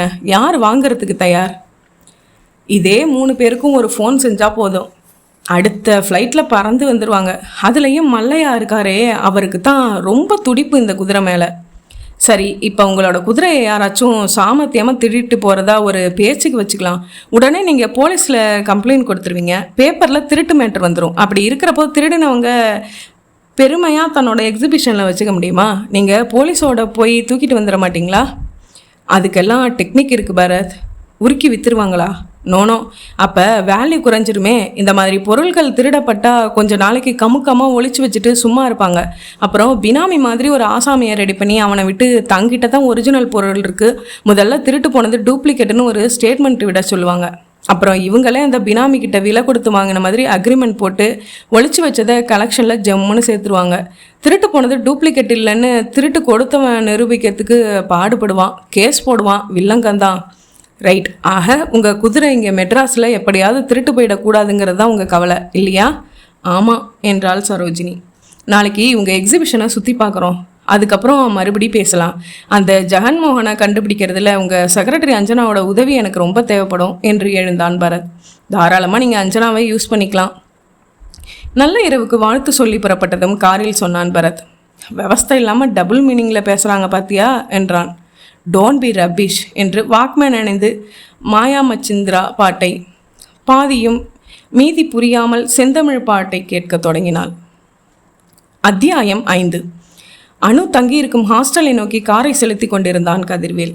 வானம் நீல சட்டையை கயற்றிவிட்டு நட்சத்திர டிசைன் போட்ட கருப்பு சட்டை அணிந்திருந்தது. சற்று முன் சாப்பிட்ட வெனிலா மில்க் ஷேக்கின் ஃப்ளேவர் இன்னும் நாக்கில் இருந்தது அனுவுக்கு. கதிர், ஏன் டென்ஷனாக இருக்க? கொஞ்ச நாளா பணக்காரனாகணும்னு ஷேர் மார்க்கெட்டில் வெறும் 5,000 பணம் வச்சுக்கிட்டு தான் இறங்கினேன். முழு நேரமும் ஷேர் மார்க்கெட்டை சிந்தனையிலேயே இருந்தேன். அதை பற்றி நான் அறிவை வளர்த்துக்கிட்டேன், விளையாட ஆரம்பித்தேன். கையில் காசே இல்லாமல் ₹1,00,000 ஷேர் வாங்கி அதுக்கு பணம் கட்டுறதுக்கு முன்னாடி 20,000 லாபத்தில் விற்று ஜஸ்ட் 4 நாளில் 20,000 எந்த முதலும் போடாமல் லாபம் பார்த்தேன். அன்னைக்கு தான் 18 லட்சம் வரத்துக்கு என் கையில் ஷேர்ஸ் இருந்துச்சு. அனு, ஹர்ஷத் மேத்தா விவகாரத்துக்கு அப்புறம் மார்க்கெட் சரிஞ்சு பாதாளத்தில் விழுந்ததில் கடுமையாக பாதிக்கப்பட்டவங்களில் நானும் ஒருத்தன். 18 லட்சம் மதிப்பு இருந்த ஷேர்ஸை அப்போது விற்றுருந்தா காசாக கண்ணில் பார்த்துருக்கலாம். ஆனால் இப்போ அந்த ஷேர்ஸ் மதிப்பு எவ்வளவு தெரியுமா? வெறும் 2 லட்சம். 16 லட்சம் இழக்கிறது கொடுமை இல்லையா? இதை சரி கட்ட வேணாமா? அதுக்காக மறுபடி ஏன் அதே ஷேர் மார்க்கெட்லேயே போடணும்னு பார்க்குற கதிர்? உங்ககிட்ட உள்ள மூளைக்கும் திறமைக்கும் நீ எதுலையும் ஷைன் பண்ணுவேன். அந்த 2 லட்சம் வச்சுக்கிட்டு வேறு ஏதாச்சும் தொழில் பண்ணிப்பாரு. பண்ணத்தான் போகிறேன்னு ஒரு தொழில் ஆரம்பிக்கத்தான் போகிறேன். அதுக்கு 25 லட்சம் தேவைப்படுது. இண்டஸ்ட்ரியலிஸ்ட் கிருஷ்ணராஜ் எனக்கு நல்ல பழக்கம், என்னோட திறமை அவருக்கு நல்லா தெரியும். அவர் எனக்கு ஹெல்ப் பண்ணுறேன்னு சொல்லியிருக்காரு. பதிலுக்கு நான் அவருக்கு உதவி செஞ்சு தரதா பேச்சு. அப்போ அதில் தான் ஈடுபட்டிருக்கேன். நல்லபடியாக அதை செஞ்சு முடிக்கணும்னு ஒரு டென்ஷன் இருக்கத்தானே செய்யும். என்ன உதவி செய்யணும் அவருக்கு? சொல்கிறேன், செஞ்சு முடிச்சுட்டு அப்புறம் உங்ககிட்ட சொல்கிறேன். என்னப்பா பெரிய சஸ்பென்ஸ் இதில் இருக்குது, அப்புறம் தான் சொல்வேன். ரைட்டு. ஆனால் கதிர், இந்த பணவெறி வேணாமே உனக்கு. நிம்மதியும் சந்தோஷமும் தான் வாழ்க்கைக்கு முக்கியம். பணம் இருந்தால் அதெல்லாம் வந்து நின்று சல்யூட் அடிக்குமானு? இல்லை கதிர், பணத்தால் ஒரு ஆளை விலைக்கு வாங்கலாம், ஆரோக்கியத்தை வாங்குவியா? Y not? பெரிய ஆளுங்களுக்கு பக்கத்தில் ஒரு டாக்டர்ஸ் டீம் வச்சுருக்காங்க. லேட்டஸ்ட் கண்டுபிடிப்பு வரைக்கும் பயன்படுத்தி வைத்தியம் செஞ்சுக்க முடியும். எவ்வளவு பெரிய டாக்டர் கிட்ட வேணாலும் பறந்து போய் கன்சல்ட் பண்ண முடியும். அப்படியா? எம்ஜிஆர் கிட்ட இல்லாத பணமா? அவருக்கு செய்யப்படாத வசதியா? பணத்தால் அவர் உயிரை காப்பாற்ற முடிஞ்சதா கதிர்? இப்போ எதுக்கு அந்த ஆர்கியூமெண்ட்? சமீப காலமாக உங்ககிட்ட இருக்கிற பணத்தை துரத்துற வெறிய பார்த்தா எனக்கு கவலையாக இருக்குது கதிர். இதில் கவலைப்பட என்ன இருக்குது? நியாயமான லட்சியம் தானே அது. லட்சியம் நியாயமாக இருக்கலாம், ஆனால் வெறி அதிகமான லட்சியத்தை அடையிறதுக்கு அநியாயமான வழியில் கூட போகலாம். தப்பு இல்லைன்னு மனசு சமாதானம் தேடிக்கும். ஒரு வினாடி அவளை திரும்பி பார்த்துவிட்டு மறுபடி சாலையை பார்த்தான். என்ன கதிர் அமைதி ஆயிட்ட? நான் சொன்னது தப்பா? உன்னோட இந்த அட்வைஸ் எனக்கு பிடிக்கல. ஓகே, இப்போ இந்த பேச்சை விட்டுடலாம். நீ அனாவசியமாக டென்ஷன் ஆகாத. நான் பொதுவாக என் மனசில் பட்டதை சொன்னேன். ஐ நோ யுவர் மாரல்ஸ் என்று அவன் தோளில் சாய்ந்த அணுவை அவள் ஹாஸ்டலில் விட்டுவிட்டு ஹோட்டல் பத்ரி வந்தான் கதிர்வேல். தன் அறையில் முகம் கழுவி சிகரெட் பிடித்தபடி சிந்தனையில் ஆழ்ந்தான். அழைப்பு மணி ஒலித்தது. சென்று திறந்தான். முகேஷ் நின்றிருந்தான். வா, கிருஷ்ணராஜ் கிட்ட பேசிட்டியா? இங்கே வராராமா? இல்லை, பீச்சில் லைட் ஹவுஸ் கிட்ட வெயிட் பண்ணுறாராம். 9 மணிக்கு அவரை சந்திக்கிறதா சொல்லியிருக்கேன். முகேஷ் தன் வாட்சை பார்த்து, அப்போது உடனே புறப்பட்டா சரியாக இருக்கும் கதிர் என்றான். போகலாம், எனக்கு டயர்டாக இருக்குது. காரை நீ ஓட்டு என்றான் கதிர்வேல். காரை ஓட்டியபடி முகேஷ், ஆமாம் நீ ஏன் டல் அடிக்கிற என்றான். அணுவை பார்த்துட்டு வந்தேன். லவ்வரை பார்த்துட்டு வரவன் எவனாச்சும் டல் அடிப்பானா? நாம் எடுக்கிற முடிவு கரெக்டாக முகேஷ்? எதை சொல்கிற? கிருஷ்ணராஜ் சொன்ன வேலையை செஞ்சு முடிக்கிறதுக்கு ஒத்துக்கிட்டு இருக்கோமே, அதை சொல்கிற. அவர் நம்ம இலவசமாக செய்ய சொன்னாரா? இல்லை தான். ஆனாலும் இது அப்பட்டமான திருட்டு இல்லையா? திருட்டு தான். சில அரசியல்வாதி ஊழல் செய்கிறானே, அது திருட்டு இல்லையா? பொதுமக்கள் பணத்தில் திருடுறது தான் அது.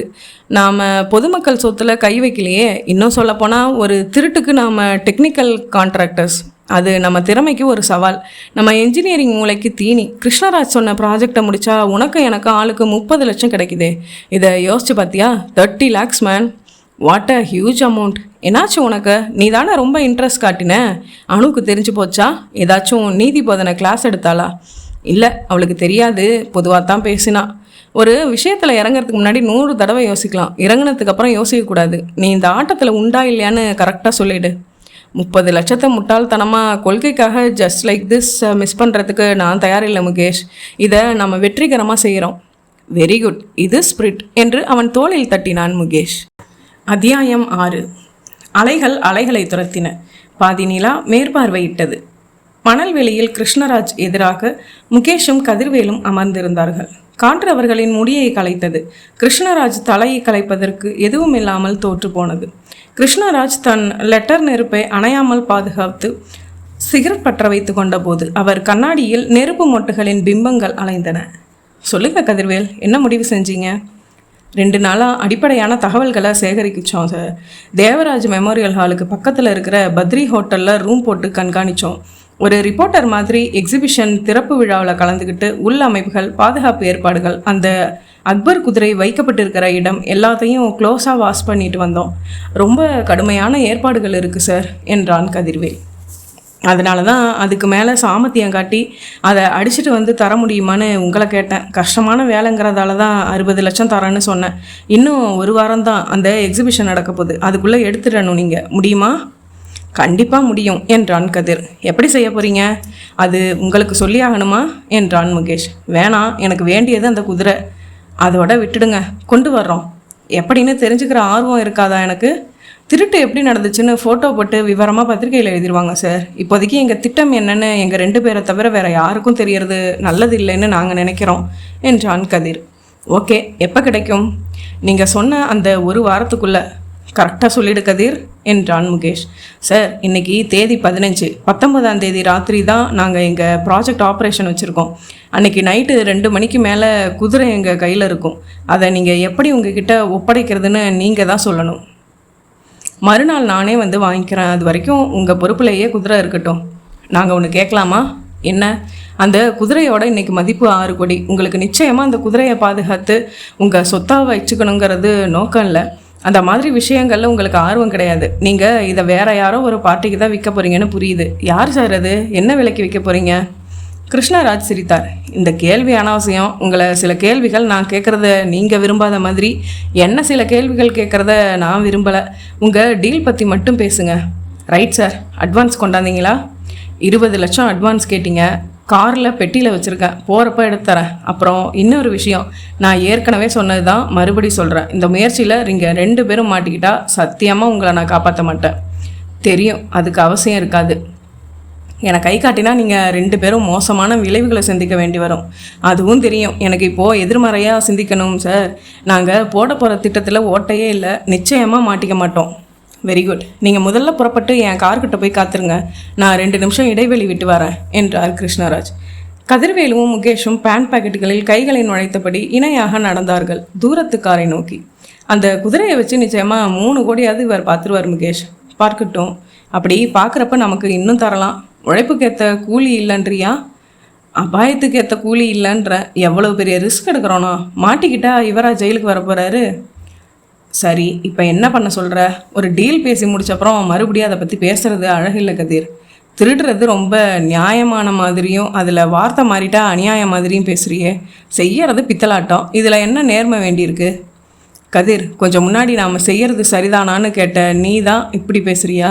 முகேஷ், குதிரை நம்ம கைக்கு வரட்டும், அதுக்கப்புறம் கிருஷ்ணராஜ்கிட்ட 2வது பேரம் ஒன்று பேசலாம்.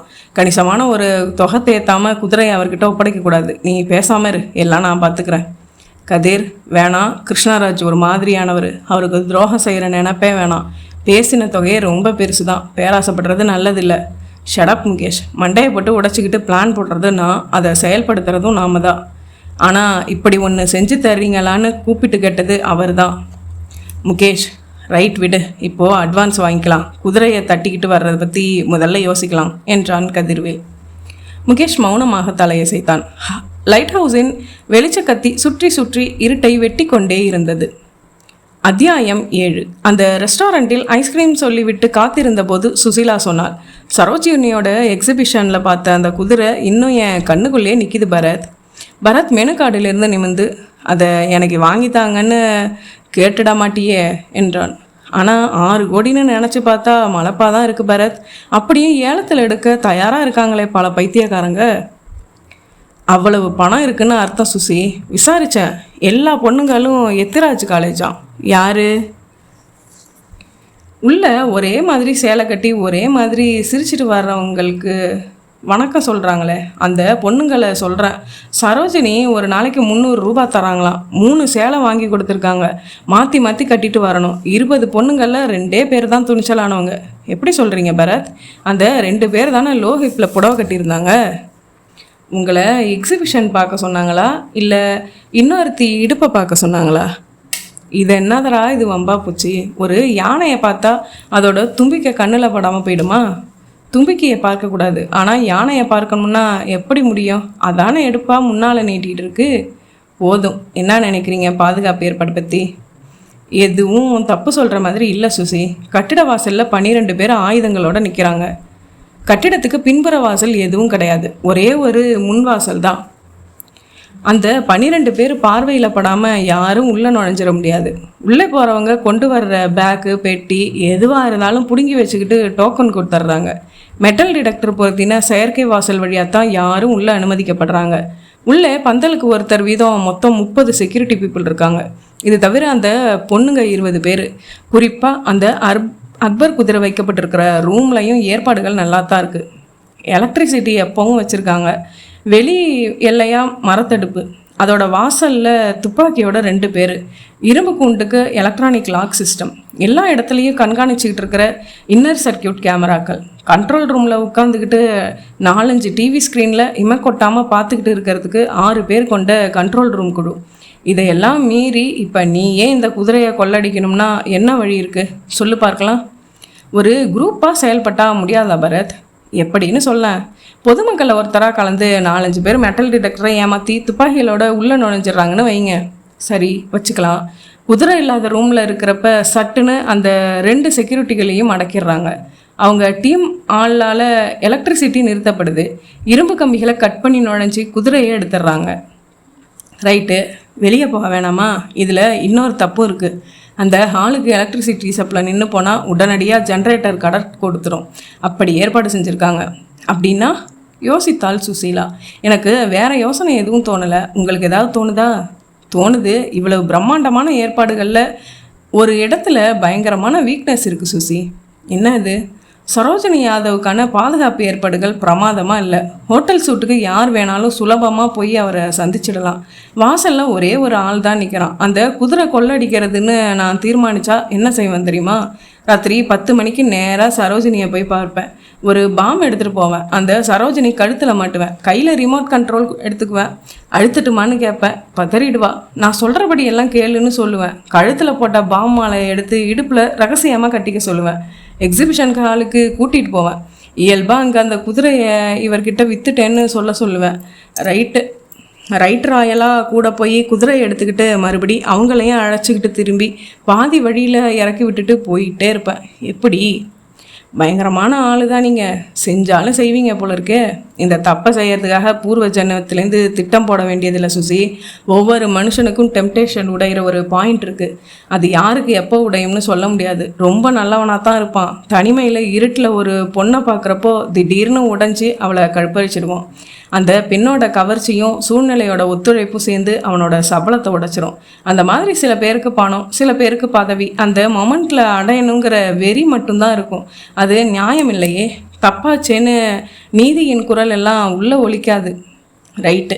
சரோஜினிக்கு கூடுதலாக பாதுகாப்பு ஏற்பாடுகள் செய்துக்க சொல்லிட்டீங்களா? சொல்லிட்டேன். இப்போது நாம் கொண்டு வந்திருக்கிற வீடியோ கேசட்டில் ஜெகன்மோகன்ற பேரில் உள்ள நுழைஞ்ச ஆசாமியார்னு முதல்ல தெரிஞ்சுக்கணும். அப்புறம் அந்த ஆளை முன்ன பின்ன தெரியுமான்னு சரோஜினியை கேட்கணும். இப்போது எங்கே போகிறோம்? ஜூனியர் விகடனில் தாமஸ்னு ஒரு ரிப்போர்ட்டர் எனக்கு பழக்கம். அவர் தான் ஒரு எக்ஸிபிஷன் மேட்டர் கவர் பண்ணியிருக்காரு. பத்திரிகையாளர்களுக்கு டீ கொடுத்து இன்டர்வியூ கொடுத்த சந்தர்ப்பத்தில் கவரேஜ் பண்ணியிருக்கிறதுல தாமஸ் ஒரு செகண்ட் தெரிகிறாரு. அவரை பார்த்து இதை போட்டு கட்டி விசாரிக்கலாம். இன்னொரு முக்கியமான விசாரணை வேறு இருக்குது. என்ன? எப்படி அஞ்சனா ஒவ்வொரு தடவையும் ஒவ்வொரு வாசனையில் இருக்கிறா? அவள் உடம்போட ஒரிஜினல் வாசனை தான் என்ன? எந்திரிங்க போகலாம் என்றாள் சுசிலா உதட்டை கடுத்தபடி. அத்தியாயம் 8. கதிர்வேல் தன்னுடைய ஆழ்வார்பேட்டை அபர்ணா அப்பார்ட்மெண்ட்ஸில் ஆளுயர கண்ணாடி முன்பாக நின்றிருந்தான். அந்த சாக்லேட் நிற சூட் கோட் டை அவனுக்கு மிகப்பெரிய அந்தஸ்தை தோற்றத்தில் வழங்கி இருந்தது. புதிய க்ளோவிங் கிளாஸை அணிந்து கொண்டான். மணி பார்த்தான். 9:10. 10 மணிக்கு பில்டிங் கான்ட்ராக்டர் இன்ஜினியர் வசந்தராஜனிடம் அப்பாயின்மெண்ட் ஃபிக்ஸ் செய்திருந்தான். கதிர்வேல் புதிதாக அச்சடித்த கே விஜயராஜ் விஷால் எக்ஸ்பர்ட்ஸ் என்ற பொய்யான பெயரும் விலாசமும் கொண்ட உயர்ந்த ரக விசிறின் கார்டுகளை சிலற்றை எடுத்து கோட் பேக்கெட்டில் வைத்து கொண்டான். கார் சாவியை எடுத்துக்கொண்டு புறப்பட்ட போது டெலிஃபோன் ஒலித்தது. சென்று எடுத்தான். கதிர், நான் அனு பேசுகிறேன். என்ன அனு? என் ஃப்ரெண்டு ஒருத்தி லேண்டு வாங்குறா. திடீர்னு நாளைக்கு ரெஜிஸ்ட்ரேஷன் வச்சுட்டாங்க. 40,000 ரூபாய் பணம் தேவைப்படுது. 15 நாளில் கொடுத்துருவா. ரொம்ப நியாயமான பொண்ணு. என் கூட வேலை பார்க்குறவ. பணத்துக்கு நான் கேரண்டின்னு என்ன வட்டியாக இருந்தாலும் பரவாயில்ல, உன் பொறுப்பில் வாங்கித்தர முடியுமா கதிர்? ப்ளீஸ்ப்பா. கதிர்வேல் திரும்பி கட்டிலை பார்த்தான். மெத்தையின் ஒரு ஓரத்தில் கிழித்து உள்ளே பஞ்சுக்கு நடுவில் ராத்திரி திணித்து வைத்த 10 லட்சம் ரூபாயிலிருந்து எடுத்து தரலாமா என்று யோசித்தான். புது கட்டுகள் இல்லை, வரிசை எண் மாறின பழைய கட்டுகள் தான். கொடுத்தால் தப்பில்லை. என் அணுவுக்கு உதவாத பணமா? அனு, இப்போ நான் ஒரு முக்கியமான வேலையாக வெளியில் போயிட்டுருக்கேன். ஈவினிங் ஆஃபீஸ் முடிஞ்சதும் வீட்டுக்கு வந்து பணம் வாங்கிக்கிறியா? ஏற்பாடு செஞ்சிருவியா அதுக்குள்ளே? அனு கேட்டால் அணுகுண்டு கூட ஏற்பாடு செஞ்சிருவேன் டார்லிங். வைத்து விட்டு வீட்டை பூட்டி கொண்டு புறப்பட்டான். 2 ஏசி கொட்டிய குளிரில் நனைந்தபடி இன்ஜினியர் வசந்தராஜன் அந்த விசிட்டிங் கார்டை படித்து பாக்கெட்டில் வைத்து கொண்டு, எஸ் மிஸ்டர் ஜெயராஜ், சொல்லுங்கள், what can I do for you என்றார் கதிர்வேலிடம். சார், எனக்கு அடையாறில் 6 கிரவுண்டு நிலம் சென்ட்ரான இடத்துல இருக்குது. அதில் ஒரு பெரிய ஆடிட்டோரியம் கட்டலான்னு ஐடியா. இந்த ஐடியா வந்ததும் சிட்டியில் இருக்கிற அத்தனை ஆடிட்டோரியமும் சுற்றி பார்த்தேன்.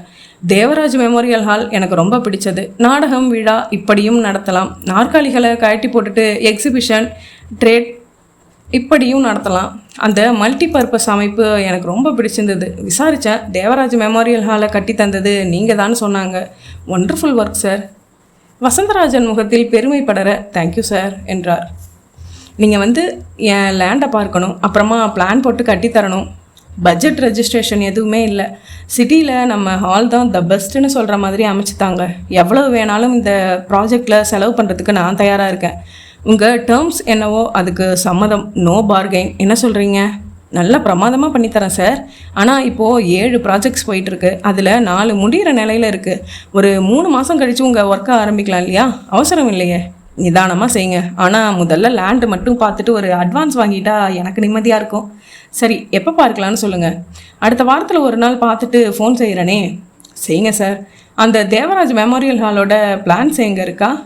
ஓ எஸ், என்னோட ப்ரெஸ்டீஜியஸ் ப்ராஜெக்ட் சார். அதே மாதிரி பெங்களூரில் ஒரு ஹால் கட்டி கொடுத்தேன். அந்த பிளான் ஒரு காப்பி தர முடியுமா சார்? அதை வச்சுக்கிட்டு இதில் இன்னும் என்ன இம்ப்ரூவ்மெண்ட் செய்யலாம், எங்கே மாற்றங்கள் செய்யலான்னு நான் யோசிச்சுட்டு இருப்பேன். நான் இன்ஜினியர் இல்லை, ஆனால் கொஞ்சம் பிளான் எல்லாம் போடுவேன். தாராளமாக தர்றேன்.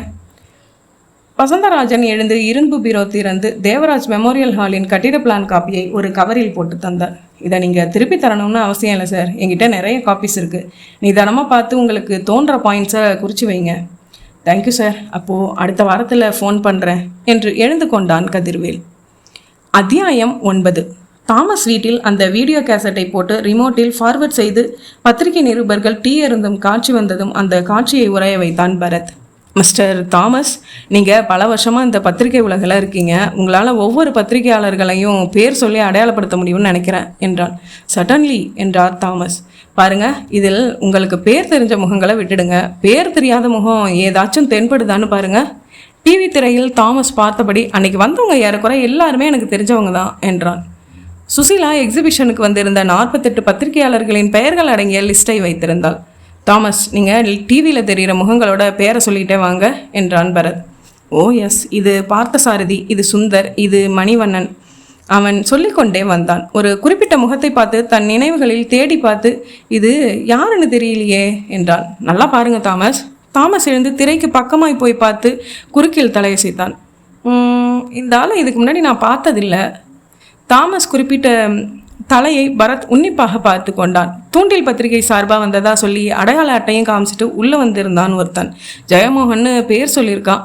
ஜெயமோகன்னு தூண்டில்ல யாரும் இல்லையே. அதை தெரிஞ்சுக்கிட்டதால தான் சரோஜினி மேடத்துக்கு உதறல். ஏதோ சதித்திட்டத்தோட யாரோ வந்து வேவு பார்த்துட்டு போயிருக்காங்கன்னு பயப்படுறாங்க. இப்போது நீங்கள் காமிச்ச முகம் அந்த ஜெயமோகனாக இருக்கலாம். சரோஜினிக்கு இந்த முகத்தை தெரியுதான்னு இப்போ கேட்கணும் நாங்கள். ரொம்ப தேங்க்ஸ் தாமஸ் என்றான் பரத்.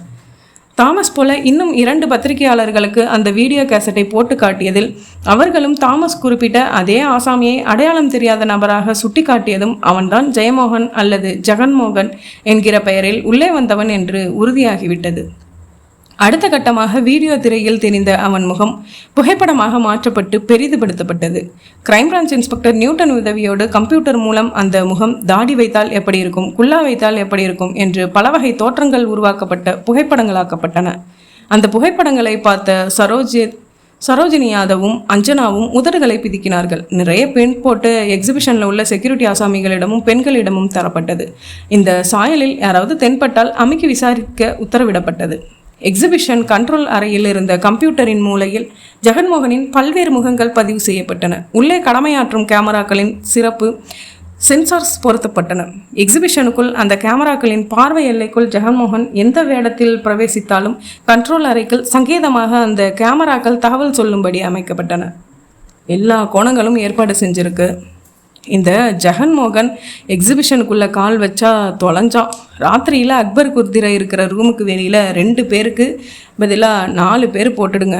நீங்கள் ஊருக்கு போகிற வரைக்கும் தொடரட்டும் ஷோ. இந்த எக்ஸிபிஷன் இந்த பிரச்சனையும் இல்லாமல் நல்லபடியாக முடியும், கவலைப்படாதீங்க என்றான் பரத். சொன்னது 19ஆம் தேதி காலை. ஜெகன்மோகன் எக்ஸிபிஷன் உள்ளே வந்தால் மட்டுமா சரி, வெளியில் அவனை தேட முயற்சிகள் எதுவும் செய்யலையா என்றாள் சரோஜினி. அதுக்கும் ஒரு தூண்டில் போட்டிருக்கேன். ஜெகன்மோகனோட ஃபோட்டோ போட்டு இன்னைக்கு தினத்தந்தியில் ஒரு விளம்பரம் கொடுத்துருக்கேன், பார்க்கலையா? சுசீலா அங்கே இருந்த தினத்தந்தி புரட்டி மடக்கி அந்த விளம்பரத்தை காட்டினாள். அன்புள்ள என் பேரனுக்கு, நீ வீட்டை விட்டு போனதிலிருந்து பாட்டி சாப்பிடவில்லை. உடல்நிலையின்றி படுத்த படுக்கையாகிவிட்டார். உன் விருப்பம் போல எல்லா சொத்துக்களையும் உடனே உன் பேரில் எழுதி வைக்க நான் சம்மதிக்கிறேன். உடனே வீடு திரும்பவும். இப்படிக்கு கே பார்த்தசாரதி. குறிப்பு: இந்த விளம்பரத்தை படிக்கிறவர்கள் படத்தில் உள்ள என் பேரனை பற்றி ஏதாவது தகவல் தெரிந்தால் உடனே தெரிவியுங்கள். தக்க சன்மானம் வழங்கப்படும். தகவல் தெரிவிக்க வேண்டிய முகவரி. இது என்ன ஐடியா, எனக்கு புரியலையே என்றாள் சரோஜினி. நான் பேர் போடலை, சும்மா ஃபோட்டோ மட்டும் போட்டு பேரன்னு போட்டிருக்கேன். கொடுத்துருக்கிற அட்ரஸ் என்னோடய வீட்டு அட்ரஸ், வீட்டு ஃபோன் நம்பர். அந்த ஜெகன்மோகன் இதை பார்த்துட்டு என்னோட பேசலாம், இல்லைனா அவனுக்கு தெரிஞ்சவங்க யாராவது பேசலாம். என் டெலிஃபோனை டேப் இணைச்சிட போகிறேன், பார்க்கலாம். இந்த விளம்பர முயற்சியில் அந்த ஜெகன்மோகனை பற்றி ஏதாச்சும் தகவல் கிடைக்கும்னு தான் எனக்கு தோணுது என்றான் பரத். பியூட்டிஃபுல் ஐடியா என்றாள் அஞ்சனா. கை கொடுத்து சொல்லுங்க என்ன என்றான் பரத். சுசிலா முறைத்தது மாதிரி தெரிந்தது. அஞ்சனா வெக்கப்பட்ட மாதிரி தெரிந்தது. அத்தியாயம் 10. ஹோட்டல் பத்ரி. மாலை 6 மணி. தட்டப்பட்ட கதவை திறந்தான் கதிர்வேல். உள்ளே வந்தான் முகேஷ். கதவை மூடினான். கதிர், இன்னைக்கு தினத்தந்தி பாத்தியா? இல்லையே, என்ன விஷயம்? உன்னோட தாத்தா உனக்கு லெட்டர் எழுதியிருக்காரு. என்ன உளர்ற? நீயே படிச்சு பாரு. சட்டையை உயர்த்தி வயிற்றில் செருகி இந்த தினத்தந்தி எடுத்து அவனிடம் கொடுத்தான். புரட்டி அந்த விளம்பரத்தை காட்டினான். What nonsense! என்னோட தாத்தா எல்லாம் செத்து போய் ஒரு மாமாங்க ஆச்சு. யார் இப்படி ஒரு விளம்பரத்தை கொடுத்தது? என்ன அர்த்தம் இதுக்கு? நான் விளக்கம் சொல்கிறேன், சரியா அனுப்பாரு.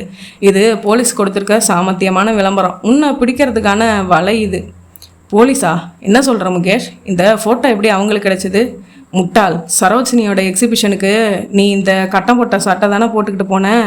எல்லாம் ஞாபகம் இருக்குது. அடையாளத்தை மாற்றிக்கிட்டு போனேன்னு நான் சொன்னேன், நீ கேட்கல. மை காட், இப்போ தான் ஞாபகம் வருது. அந்த எக்ஸிபிஷன் உள்ள அங்கங்கே கேமரா இருக்குது. அது எல்லோரையும் கவர் செஞ்சுட்டே இருந்துச்சு. வீடியோ கேசட்லேருந்து என் முகத்தை ஃபோட்டோவாக மாற்றிருக்காங்க. அதனால தான் கொஞ்சம் கிளாரிட்டி கூட கம்மியாக இருக்குது. சரி, சரோஜனுக்கு எப்படி சந்தேகம் வந்துச்சு? தெரியலையே. என்னென்ன உன் மேலே புகார் கொடுத்துருக்க முடியும்? அதுவும் புரியலையே முகேஷ். ஆனால் இது போலீஸ் கொடுத்துருக்க விளம்பரம் தானே ஒத்துக்கிறியா? அதுதான் தெளிவாக புரியுதே. ஸோ உன்னை தேடிட்டு இருக்காங்க. எஸ், இன்னைக்கு ராத்திரி தான் நம்ம ஆப்ரேஷன் வச்சுருக்கோம் கதிர். இதில் எதுவும் பிரச்சனை வருமா? ஒன்றும் வராது முகேஷ். 3 நாளாக ராத்திரிகளில் நம்ம திட்டப்படி எல்லாம் செஞ்சு முடிச்சிட்டோம்.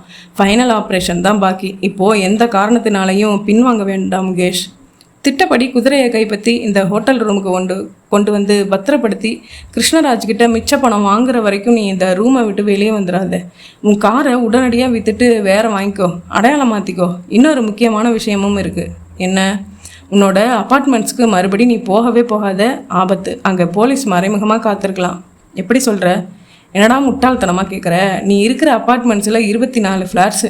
எல்லோருக்கும் உன்னை தெரியும். எத்தனை வீட்டில் தினத்தந்தி வாங்குவாங்க? உன் முகத்தை விளம்பரத்தில் பார்த்துட்டு கன்ஃபியூஸ் ஆகி இப்போது ஃபோன் நம்பருக்கு ஃபோன் செஞ்சு இங்கே தான் இருக்கான்னு யாராச்சும் தகவல் கொடுக்க வாய்ப்பு இல்லையா?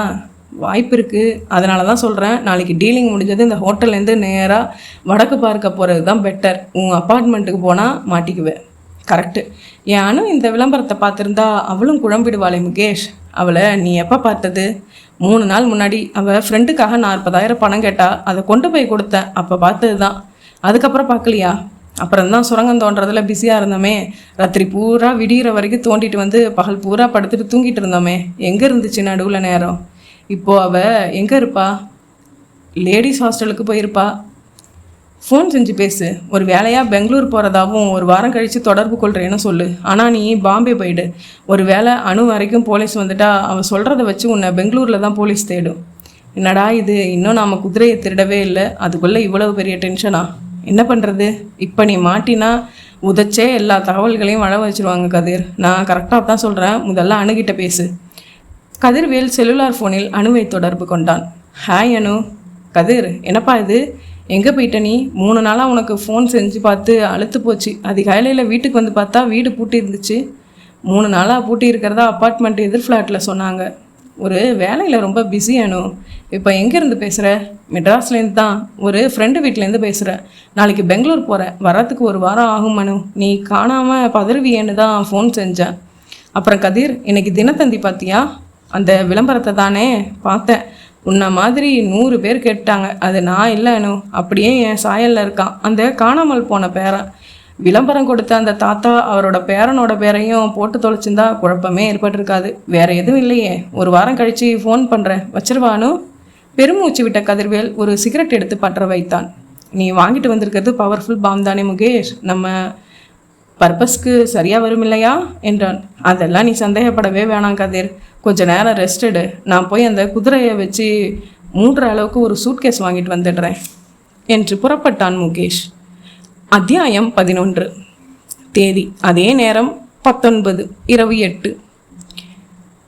பரத் தன் வீட்டின் சோஃபாவில் அமர்ந்து டிவி பார்த்தபடி சுசிலாவுடன் செஸ் விளையாடி கொண்டிருந்தான். சுசிலா கன்னத்தில் கைத்தாங்கி யோசித்தாள். கேட்வே ஆஃப் ஹெவன் நெகிழ்ந்திருந்தது. சுசி, உனக்கு என்ன பெரிய ஹீரோன்னு நினைப்பா? ஒழுங்காக நிமிந்து உட்காரு. இல்லைனா அனாவசியமாக நம்ம சட்டத்தை மீற வேண்டியிருக்கும். என்ன சொல்கிறீங்க? கற்பழிப்பு கூடாதுன்னு சட்டம் இருக்கே சுசி. அழைப்பு மணி ஒழிக்க எழுந்து சென்று திறந்தவள் சுடிதார் அணிந்த அணுவோடு வந்தாள். வணக்கம் சார், என் பேர் அணு. ஒரு ப்ரைவேட் கம்பெனியில் வேலை பார்க்குறேன். இன்றைக்கி தினத்தந்தியில் வந்திருந்த விளம்பரம் பற்றி பேசணும். இங்கே மிஸ்டர் பார்த்தசாரதி யார் என்றாள். முதல்ல உட்காருங்க. பார்த்தசாரதி எங்கள் அப்பா தான். வெளியில் போயிருக்காரு. விளம்பரத்தில் இந்த அவரோட பேரனை பற்றி ஏதாவது தகவல் தெரியுமா? சொல்லுங்க, தாத்தா சார்பாக அந்த விளம்பரம் கொடுத்ததே நான் தான் என்றான் பரத். எனக்கு ஒரே குழப்பமாக இருக்குது சார். என்ன குழப்பம்? I mean love with mister Kathirvel. காதல்னாலே குழப்பம் வந்துடும்.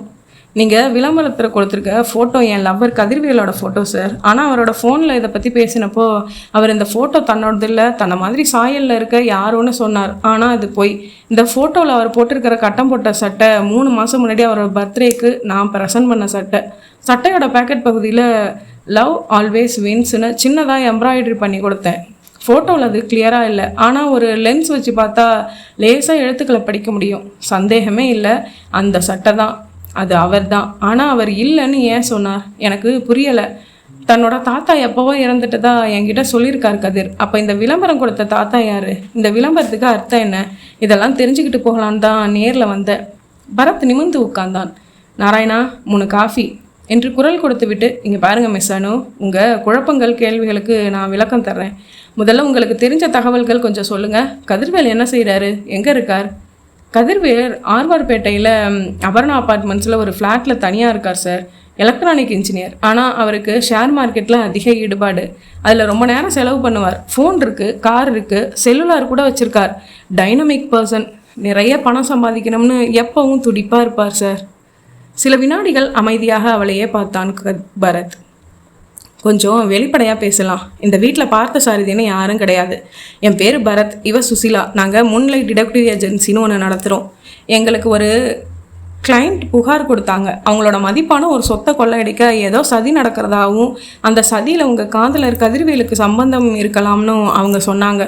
மிஸ்டர் கதிர்வேல் ஜெயன்மோகன்ற பொய்யான பேரில் ஒரு அடையாள அட்டை தயாரித்து தன்னை தூண்டில் பத்திரிக்கையோட ரிப்போர்ட்டர்னு சொல்லிக்கிட்டு என் கிளைண்ட்டோட ப்ரெஸ் மீட்டுக்கு போயிருக்காரு. அந்த மோசடியோட பின்னணி தெரிஞ்சுக்கத்தான் நாங்கள் இறங்கினோம். கதிர்வேல் தப்பான வழிகளில் இறங்கியிருக்காரு. இதை பற்றி உங்களுக்கு ஏதாவது தெரியுமா? வியர்த்து போய்விட்டது அணுவுக்கு. காஃபி குடிங்க முதல்ல. நாராயணனிடமிருந்து காஃபி எடுத்து அவளிடம் நீட்டினான் பரத். சுசிலா செஸ்போர்டின் காய்களை அதன் பெட்டியில் அடுக்கத் தொடங்கினாள். சமீபத்தில் கதிரோட நடவடிக்கைகள் கொஞ்சம் வினோதமாக தான் இருக்குது சார். ஷேர் மார்க்கெட்டில் நிறைய அடி வாங்கிட்டார். அதை ஈடுகட்டுற மாதிரி சீக்கிரத்தில் நிறைய பணம் சம்பாதிக்கணும்னு அடிக்கடி சொல்லுவார். அவரோட வெறியை பார்க்கப்போ எனக்கு கவலையாக இருக்கும். நான் என்ன எடுத்து சொன்னாலும் என் வாயை அடைச்சிருவார். ஒரு தொழில் ஆரம்பிக்க போகிறதா சொன்னார். அதுக்கு தொழிலதிபர் கிருஷ்ணராஜ் உதவுறதா சொன்னார். பதிலுக்கு இவர் அவருக்கு ஏதோ உதவி செய்ய போகிறதா சொன்னார். என்ன உதவின்னு கேட்டேன். செஞ்சுட்டு அப்புறம் சொல்கிறேன்னு மழுப்பிட்டார். இவர் இப்போல்லாம் சரியாக வீட்டில் தங்குறதே இல்லை. எப்போ ஃபோன் செஞ்சாலும் ஃபோன் அடிச்சுக்கிட்டே இருக்குது. ஆள் இல்லை. இன்றைக்கி காலையில் ஃப்ளாட்டுக்கு போனேன். பூட்டி இருந்துச்சு. 3 நாளாக பூட்டி கிடக்கிறதா எதிர் ஃப்ளாட்டில் சொன்னாங்க. எனக்கு குழப்பமாக இருந்துச்சு. 2 மணி நேரத்துக்கு முன்னாடி அவரே எனக்கு ஃபோன் செஞ்சார். ஒரு ஃப்ரெண்டு வீட்டில் இருந்து பேசுகிறதா சொன்னார். ஒரு முக்கியமான வேலையாக இருந்ததா சொன்னார். நாளைக்கு காலையில் பெங்களூர் போகிறதாவும் திரும்பி வர 1 வாரம் ஆகும்னு சொன்னார். விளம்பரத்தை பற்றி கேட்டப்போ அந்த ஃபோட்டோவில் இருக்கிறது நான் இல்லைன்னு பொய் சொன்னார்.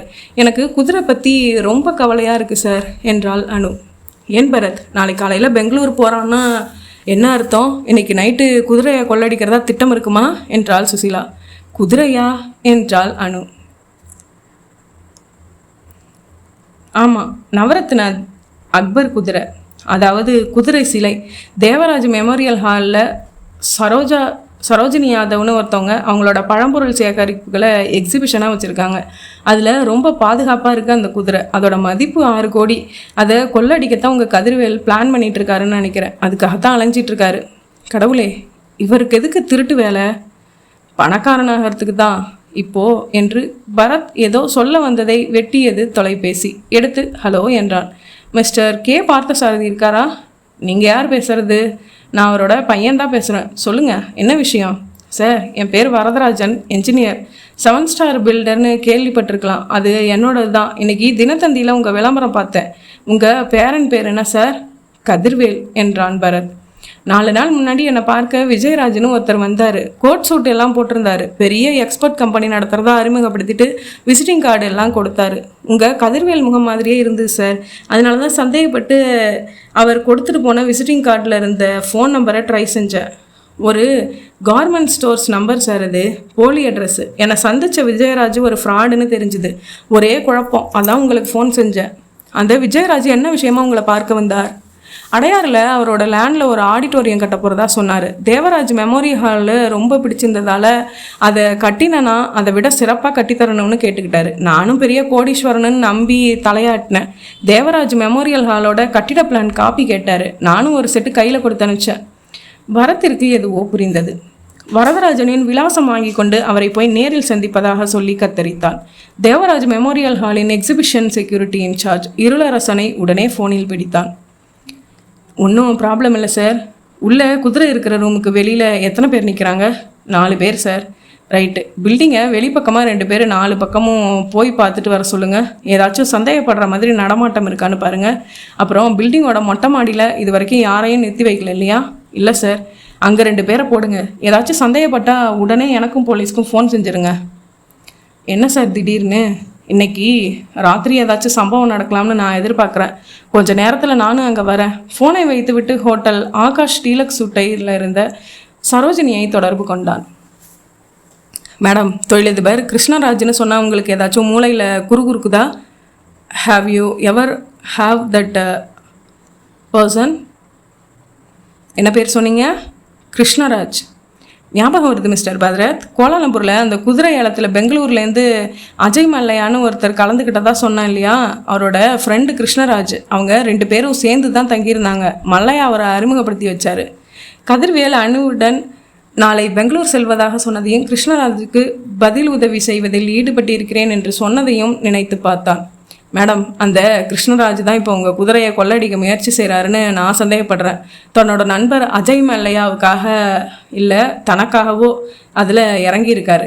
இதை செயல்படுத்துகிற பொறுப்பை ஒரு என்ஜினியர்கிட்ட ஒப்படைச்சிருக்காரு. அந்த என்ஜினியர் பேர் கதிர்வேல்.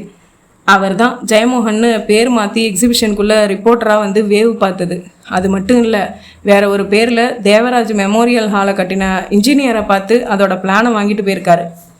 அவரோட ஃபோட்டோ போட்டு நான் கொடுத்த வினோதமான விளம்பரத்தை பார்த்துட்டு என்னை தேடி வந்திருக்கிற அவரோட காதலி அணு மூலமாக நிறைய தகவல் கிடச்சிருக்கு மேடம். என்னோட யூகப்படி இன்னைக்கு ராத்திரி உங்கள் எக்ஸிபிஷனில் அந்த குதிரையை கொள்ளடிக்க ஏதோ ஒரு விதத்தில் முயற்சி நடக்கலாம். மிஸ்டர் இருளரசனை கூப்பிட்டு நான் அலர்ட்டாக இருக்க சொல்லிட்டேன். இன்றைக்கி ராத்திரிக்கு மட்டும் அந்த ஹாலை சுற்றி 30-40 போலீஸ்காரர்கள் பாதுகாப்பாக நிறுத்தலாங்கிறது ஏன் யோசனை. நீங்கள் உடனே கமிஷனர் ஆஃபீஸை தொடர்பு கொண்டு பேசுங்க. உங்களுக்கான ஏற்கனவே அறிமுகம் இருக்கே. நான் அந்த கதிர்வேலை பிடிக்கிற முயற்சிகள் சிலது செஞ்சு பார்த்துட்டு நேராக எக்ஸிபிஷன் ஹாலுக்கு வந்துடுறேன். ராத்திரி பூரா அங்கே தான் இருக்க போகிறேன். You need not worry. சரிங்க பரத். போலீஸில் பேசி எக்ஸ்ட்ரா பாதுகாப்பு ஏற்பாடுகளை உடனே செஞ்சிடுறேன். பட் நம்மளோட இத்தனை பாதுகாப்பு ஏற்பாடுகளை மீறி அதுவும் யாரும் எதுவும் செய்ய முடியாதுன்னு தான் நான் நினைக்கிறேன். அப்படித்தான் நானும் நினைக்கிறேன். ஃபோனை வைத்து விட்டு நிமிர்ந்த போது அணுவின் முகம் வெளிரி போயிருந்தது. என்னோட கதிர் இவ்வளோ பெரிய ஃப்ராடா என்றால் நம்ப முடியாமல். என்னாலேயே நம்ப முடியலைங்க. பணவெறி நல்ல குணங்களை நசுக்கிடும் மேடம். இப்போது நீங்கள் ஒரு விஷயத்துக்காக சந்தோஷப்படணும். அவரோட நிஜ முகம் கல்யாணத்துக்கு முன்னாடியே உங்களுக்கு தெரிஞ்சிருச்சே. இது நல்லது தானே? அமைதியாக இருந்த அவள் எஸ் என்றாள். இன்னொருத்தர் பொருளை அபகரிக்க நினைக்கிறது கேவலங்க. இதில் ஈடுபட்டிருக்க கதிரை நான் இருக்கிறேன். அவரை காதலிச்சதுக்காக ரொம்ப ரொம்ப வெட்கப்படுறேன். இந்த மாதிரி கிரிமினல்ஸை இந்த சமுதாயத்தில் வளர விடக்கூடாது சார். கதிர்வேல் இந்த கொள்ளையை நடத்தக்கூடாது சார். அதுக்கு நான் ஏதாவது உதவி செய்ய முடியும்னா சொல்லுங்கள், செய்கிறேன். Very good. இதுதான் கரெக்டான முடிவு. உங்களால் நிறைய உதவிகள் செய்ய முடியணும். இப்போ இந்த நிமிஷம் கதிர் எங்கே இருக்காருன்னு தெரியணும். Any idea? அது தெரியலை சார். ஃப்ரெண்டு வீட்டிலேருந்து தான் பேசுகிறதா என்கிட்ட சொன்னார். பேர் சொல்லலை. அவரோட ஃப்ரெண்ட்ஸ் யாரையும் உங்களுக்கு தெரியாதா? தெரியாது சார். சரி, ஆழ்வார்பேட்டையில் இருக்கிற அவரோட அப்பார்ட்மெண்ட்ஸ் உள்ளே போய் சோதனை போட வாய்ப்பு இருக்கா? அதோட சாவி கிடைக்குமா? தொலையாமல் இருக்கணும்னு என்கிட்ட ஒரு சாவி கொடுத்து வச்சுருக்கார். No problem. இப்போ இருக்கா சாவி? என் ஹாஸ்டல் ரூமில் வச்சுருக்கேன். பரத் எழுந்து கொண்டான். வாங்க, லேட் பண்ணவே கூடாது. உங்கள் ஹாஸ்டலில் போய் சாவி எடுத்துக்கிட்டு வந்து அப்பார்ட்மெண்ட்டை திறந்து சோதனை போட்டு பார்க்கலாம் என்றான். அத்தியாயம் 12. தேவராஜ் மெமோரியல் ஹாலுக்கு வெளியில் வந்து போலீஸ்காரர்கள் இறங்கினார்கள். மனது கேட்காமல் சரோஜினி அங்கே வந்து விட்டாள். முதல் காரியமாக உள்ளே போய் குதிரை உள்ள அறையின் கதவை திறந்து இரும்பு கூண்டுக்குள்ளே மேஜை மேல் கம்பீரமாக முழங்கால்களை உயர்த்தியபடி நிற்கும் குதிரையை பார்த்துவிட்டு திருப்தியோடு அறையை பூட்டி சாவியை இடுப்பில் செறிகொண்டு வெளியே வந்தாள். அப்போது மணி 11:30. ஹோட்டல் பத்ரியின் சிட் அவுட்டில் நின்று பைனாகுலர்ஸ் வழியாக தேவராஜ் மெமோரியல் ஹாலை நோட்டம் பார்த்து கொண்டிருந்த முகேஷ் உள்ளே வந்தான். கதிர், 2 வேனில் போலீஸ்காரங்க வந்து இறங்கி ஹாலை சுற்றி நிற்கிறாங்க. இன்றைக்கி ராத்திரி நாம் செயல்படுற போகிறது அவங்களுக்கு எப்படியோ தெரிஞ்சு போச்சுன்னு நினைக்கிறேன். இல்லைனா ஏன் இப்படி திடுப்புன்னு போலீஸை கூப்பிட்றாங்க? கதிர்வேல் யோசனையாக பார்த்தான். இன்றைக்கி ராத்திரி செய்ய போகிறது உனக்கு, எனக்கு, அப்புறம் கிருஷ்ணராஜ் 3 பேருக்கு தான் தெரியும் முகேஷ். எப்படி அவங்களுக்கு தகவல் போச்சு? இப்போ அது முக்கியம் இல்லை கதிர். எப்படியோ உன் மேலே சந்தேகம் வந்து தான் உன் ஃபோட்டோவை போட்டு தந்திரமாக விளம்பரம் கொடுத்தாங்க. அந்த மாதிரி எப்படியோ தெரிஞ்சிருச்சு. எப்படின்ற ஆராய்ச்சி வேணாம். இப்போ நாம் என்ன செய்யலாம் அதை சொல்லு. கதிர்வேல் சிட் அவுட்டுக்கு வந்து பைனோகுலர்ஸ் வைத்து சற்று தள்ளி இருந்த தேவராஜ் மெமோரியல் ஹாலை இன்ச்சாக பார்த்தான். முகேஷ், மொட்டை மாடியில் புதுசாக 2 பேர் நிறுத்தப்பட்டிருக்காங்க. ஆனால் இடது பக்கம் அந்த சந்தில் யாரும் இல்லை. சந்துக்கு இந்த பக்கம் பாதி கட்டின நிலைமையில் கோர்ட்டு கேஸ்னாலே அப்படியே நிற்கிற புது கட்டிடத்தால் தான் நாம் வெட்டி இருக்கிற சுரங்கம் ஆரம்பிக்குது. வரதராஜன் கொடுத்த பிளான் பார்த்து ரொம்ப துல்லியமாக சுரங்கம் வெட்டியிருக்கோம். கணக்கில் தப்பே இல்லை. சுரங்கத்தை சரியாக அந்த குதிரை இருக்கிற ரூமுக்கு நேர்கீழே ரூம் சைஸுக்கு மையப்புள்ளி நேர்கீழே நிறுத்தி வச்சுருக்குறோம். சுரங்கத்தோட நீளம் 28 அடி 2.5 அடி விட்டத்தில் வெட்டியிருக்கோம். ரொம்ப இடிச்சுக்காமல் ஸ்பீடாக தவழ்ந்து போகலாம். மொத்தம் 30 செகண்ட்ஸில் சுரங்கத்தை கடக்க முடியும். குதிரை இருக்கிற தரைக்கு நேர்கீழே தான் வெடிகுண்டை செட் பண்ணியிருக்கோம். புது கட்டிடம். வாசலில் நம்பர் மாற்றின என் காரை நிறுத்தி வச்சுட்டு உள்ளே போய் சுரங்கத்தை மூடி வச்சுருக்கிற தண்ணி ட்ரம்மை நகர்த்திட்டு சுரங்கத்துக்குள்ளே இறங்குறதுலேருந்து உள்ளே போய் மறுமுனையிலேருந்து உயரத்தில் பாம்பு அடித்து தகர்த்து குதிரையை அள்ளிக்கிட்டு மறுபடியும் இந்த முனைக்கு வந்து காரில் புறப்படுற வரைக்கும் நமக்கு 3 நிமிஷம் போதும். பாம்பு சத்தம் கேட்டு அவங்க ஓடி வந்து குதிரை கொள்ளை அடிக்கப்பட்டதை பார்த்து சுரங்கத்தை கண்டுபிடிச்சி இந்த பக்கம் வர்றதுக்கும் நம்ம தேடுறதுக்கும் நிச்சயம் 3 நிமிஷம் பத்தாது.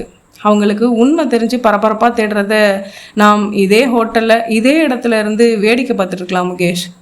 ரைட், எத்தனை மணிக்கு போகலாம்?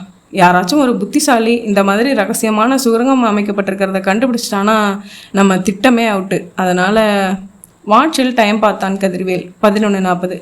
லேட் பண்ண வேணாம், இன்னும் 10 நிமிஷத்தில் கிளம்பிடலாம் என்றான் முகேஷ். அதே 11:40க்கு கதிர்வேலின் ஃப்ளாட்டில் ஆளுக்கு ஒரு பக்கம் மேஜை, டிராயர், பீரோ, கட்டில் என்று பரத்தும் சுசிலாவும் சோதனை போட்டு கிட்டத்தட்ட வெறுப்புக்கு வந்து விட்ட நிலையில் ஒரு பேண்ட் மடிப்புக்குள் இருந்த வீடியோ கேசட் ஒன்றை எடுத்தாள் சுசிலா. பரத், இதை பாருங்க, இந்த கேசட்டை பத்திரப்படுத்தி வச்சிருக்கான். கொண்டா, போடு, என்னன்னு பார்க்கலாம். ஒரு வேளை கசமுசா கேசட்டாக இருக்க போது. எதுக்கும் நீ அணுவும் கண்ணை முடிக்குங்க, நான் திறக்க சொன்னால் திறங்க என்றான் பரத். அந்த வீடியோ கேசட் ஓடத்துவங்க டிவி திரையில் தேவராஜ் மெமோரியல் ஹால் டாப் ஆங்கிளில் தெரிந்தது. அதன் வாசலில் நின்ற செக்யூரிட்டிகளை காட்டியது. மொட்டை மாடியை காட்டியது. அந்த பக்கம் இந்த பக்கம் என்று கேமரா அலைந்தது. இடதுபுறம் உள்ளே ஒரு சந்து வருடியது. சந்துக்கு இந்த பக்கம் வேலை முடியாத புது கட்டிடத்தை காட்டியது. அந்த கட்டிடத்தின் ஒரு பகுதிக்கு ஜூம் சென்றது, திரும்பியது. பரத்திற்கு பிரகாசம். உடனே ஃபோனை அள்ளினான். ஹலோ, இருளரசன் பேசுகிறேன் சார். இருளரசன், நம்ம தேவராஜ் மெமோரியல் ஹாலுக்கு இடது பக்கம் ஒரு சந்தை தாண்டி ஒரு புது கட்டிடம் பாதியில் நிற்கிது இல்லையா? ஆமாம், அந்த கட்டிடத்துக்குள்ளே ஆயுதத்தோட 4 பேரை அனுப்பி சோதனை போட. டமார் என்று ஒரு பெரிய வெடி சத்தத்தை கேட்ட பரத், இருளரசன் அது என்ன சத்தம் என்றான். நம்ம ஹால் உள்ளே ஏதோ வெடிச்சிருக்கு சார், நேரில் வந்துடுங்க, நான் போய் என்னன்னு பார்க்குறேன். பரத், சுசிலா தேவராஜ் மெமோரியல் ஹாலுக்கு வந்து சேர்ந்தபோது சரோஜினி அழுது கொண்டிருந்தாள். போலீஸ்காரர்கள் பரபரப்பாக இயங்கி கொண்டிருந்தார்கள். பரத், என் அக்பர் குதிரை போயிடுச்சு, இத்தனை காவலை தாண்டி அடிச்சுட்டு போயிட்டாங்க. எப்படி? இருளரசன் சொன்னார். நீங்கள் அந்த புது கட்டடத்தை பற்றி ஒரு 2 நிமிஷம் முன்னாடி சொல்லியிருந்தா கூட அதை தடுத்துருக்கலாம் சார். பாவி பசங்க, அங்கிருந்து அண்டர் கிரவுண்டில் சுதங்கம் தேண்டி வச்சுருக்கானுங்க. நேராக குதிரை இருக்கிற ரூம் வரைக்கும் தோண்டியிருக்கானுங்க. கடைசி வேலையை வெடிகுண்டு வச்சு பண்ணிட்டாங்க. என்னன்னு புரிஞ்சிக்கவே கொஞ்சம் நேரம் ஆச்சு. ஒரே புகை. அப்புறம் பார்த்தா சுரங்கம் அந்த பக்கம் வந்து பார்க்குற வரைக்கும் நிற்பானுங்களா என்ன? பரத் அந்த குதிரை இருந்த அறைகளையும் சுரங்கத்தையும் பார்வையிட்டு ச்ச, மிஸ் பண்ணிட்டோமே என்றான். அருகில் அதிர்ச்சி மாறாமல் என்ற அணுவை பார்த்தான் உன்னிப்பாக. அனு, கதிர்கிட்ட செல்லுலார் ஃபோன் இருக்கிறதா சொன்னீங்கல்ல? ஆமாம். கமான், ஒன்று செய்யுங்க, ஃபோன் செய்யுங்க. செகண்ட் ஷோ பார்த்துட்டு திரும்பினதாகவும் உங்களை 2-3 ரவுடிங்க துரத்துறதாகவும் பதட்டமாக சொல்லுங்கள். ஒரு பெட்ரோல் பங்க்கில் இருந்து பண்ணுறதா சொல்லுங்கள். உடனே வாங்க, பயமாக இருக்குன்னு சொல்லுங்கள். சஃபையர் தேட்டர் பக்கத்தில் இருக்கிற பெட்ரோல் பங்க்னு சொல்லுங்கள். உங்கள் ட்ராமா கச்சிதமாக இருக்கணும், நம்புகிற மாதிரி இருக்கணும். பரத் தன் செல்லுலார் ஃபோனை அவளிடம் தந்தான். அவள் அதில் கதிரின் எண்களை ஒற்றினாள். பரத் ஹோட்டலின் அறையிலிருந்து பேசினான் கதிர். பரத் சொல்லிக் கொடுத்தபடியே அப்படியே பேசினாள் அனு. உன்னை யார் தனியாக செகண்ட் ஷோவுக்கு போக சொன்னது? சரி, நீ அங்கேயே இரு, உடனே வரேன் என்று வைத்தான். பரத் உடனே மஃப்டியில் உள்ள 4 போலீஸ் அதிகாரிகளுடன் அனுவை அனுப்பி வைத்தாள். அணுவை தேடி வர்ற கதிர்வேலுவை அரெஸ்ட் பண்ணிட்டு எனக்கு தகவல் கொடுங்க என்றான். இங்கே பத்ரி ஹோட்டலில் அந்த குதிரையின் அழகை ரசித்து கொண்டிருந்த முகேஷ் புறப்பட்ட கதிர்வேலுடன், நோ, நீ போகாத, எனக்கு சந்தேகமாக இருக்குது. அணு செகண்ட் ஷோ தனியாக போக மாட்டா. பெட்ரோல் பங்கில் உன்னை பிடிக்க நடக்கிற முயற்சி இது. அவங்க உன் அணுவை பிடிச்சிருக்கலாம், நீ போகாத என்றான். ஒரு வேளை அவள் சொன்னது உண்மையாக இருந்தா நான் போகிறேன். அந்த பங்கில் நிஜமாக அணு மாட்டிக்கிட்டு இருக்காளான்னு ரகசியமாக கண்காணிக்கிறேன். அவசியப்பட்டா நான் உதவுறேன். நீ போகாத, நீ இங்கேயே இரு கதிர். அக்பர் குதிரையை பெரிய சூட்கேஸில் படுக்க வைத்து பூட்டி சூட்கேஸை கட்டிலுக்கு அடியில் தள்ளிவிட்டு முகேஷ் புறப்பட்டான். தேவராஜ் மெமோரியல் ஹால் வாசலில் நின்றிருந்த தன் காரில் அமர்ந்து சிகரெட் பிடித்தபடி சிந்தனையில் ஆழ்ந்திருந்தான் பரத். என்ன பரத், இப்படி ஆயிடுச்சு என்றாள் சுசீலா. கஷ்டமாக இருக்கு சுசி, நம்மையும் சேர்த்து முட்டாளாக்கிட்டான் அந்த கதிர்வேல். அணுவை தேடி அவன் வரமாட்டான்னு நினைக்கிறேன். அவன் வர்றதா இருந்தால் உடனே வந்திருக்கணும். 2 மணி நேரம் ஆச்சு, இன்னும் பெட்ரோல் பங்குக்கு வரலன்னு தகவல் வருது. அந்த குதிரையை மீட்டு தரலன்னா கேவலம் பரத். நீ வேற உசுபேத்தாத சுசி. இப்போ அவன் எங்கே இருக்கலாம்? 3 நாளாக வீட்டில் இல்லை. எங்கே இருந்தான்? ஏதாச்சும் ஹோட்டலில் தங்கியிருப்பான். சிட்டியில் ஹோட்டலுக்கா பஞ்சம்? சுசீலா சொன்னதும் நிமிர்ந்த பரத் சற்று தள்ளி 10 மாடிகளுக்கு உயரமாக நின்ற ஹோட்டல் பத்ரி இன்டர்நேஷனல் நியான் எழுத்துக்களை பார்த்தான். ஏன் சுசி, அந்த ஆடியோ கேசட்டில் எல்லாமே டாப் ஆங்கிள் ஷாட் தான், ஞாபகம் இருக்கா? 60-70 அடி உயரத்துலேருந்து எடுக்கப்பட்ட ஷாட்ஸு. இந்த தேவராஜ் மெமோரியல் ஹாலை சுற்றி எத்தனை உயரத்திற்கு இருக்கிற ஒரே கட்டடம் அந்த பத்ரி ஹோட்டல் தான். Come on, let's try our luck. Badri ஹோட்டலுக்கு வந்து ரிசப்ஷனில் கதிர்வேலின் புகைப்படத்தை காட்டி, இந்த ஆள் இங்கே தங்கியிருக்காரா என்றான். ஆமாம், ஒரு வாரமாக இருக்கார். Room number 617. இதற்கு பிறகு 617 இருந்த கதிர்வேல், பிறகு வந்து சேர்ந்த முகேஷ் ஆகியோரும் கைது செய்யப்பட்டு குதிரை மீட்கப்பட்டு சரோஜினியால் பரத் பாராட்டப்பட்டு அப்போது அஞ்சனாவை பார்த்து குறும்பாக கமெண்ட் அடித்து சுசிலா முறைப்போடு கதை முடியும் எப்போது என்பது உங்களுக்கு தெரியாதா என்ன? முற்றும். இவ்வளோ நேரம் கதையை பொறுமையாக கேட்டவங்க எல்லாருக்குமே நன்றி. கதை பிடிச்சிருந்தா லைக் பண்ணுங்கள், ஷேர் பண்ணுங்கள். சேனல் பிடிச்சிருந்தா சப்ஸ்கிரைப் பண்ணுங்கள். தேங்க்யூ.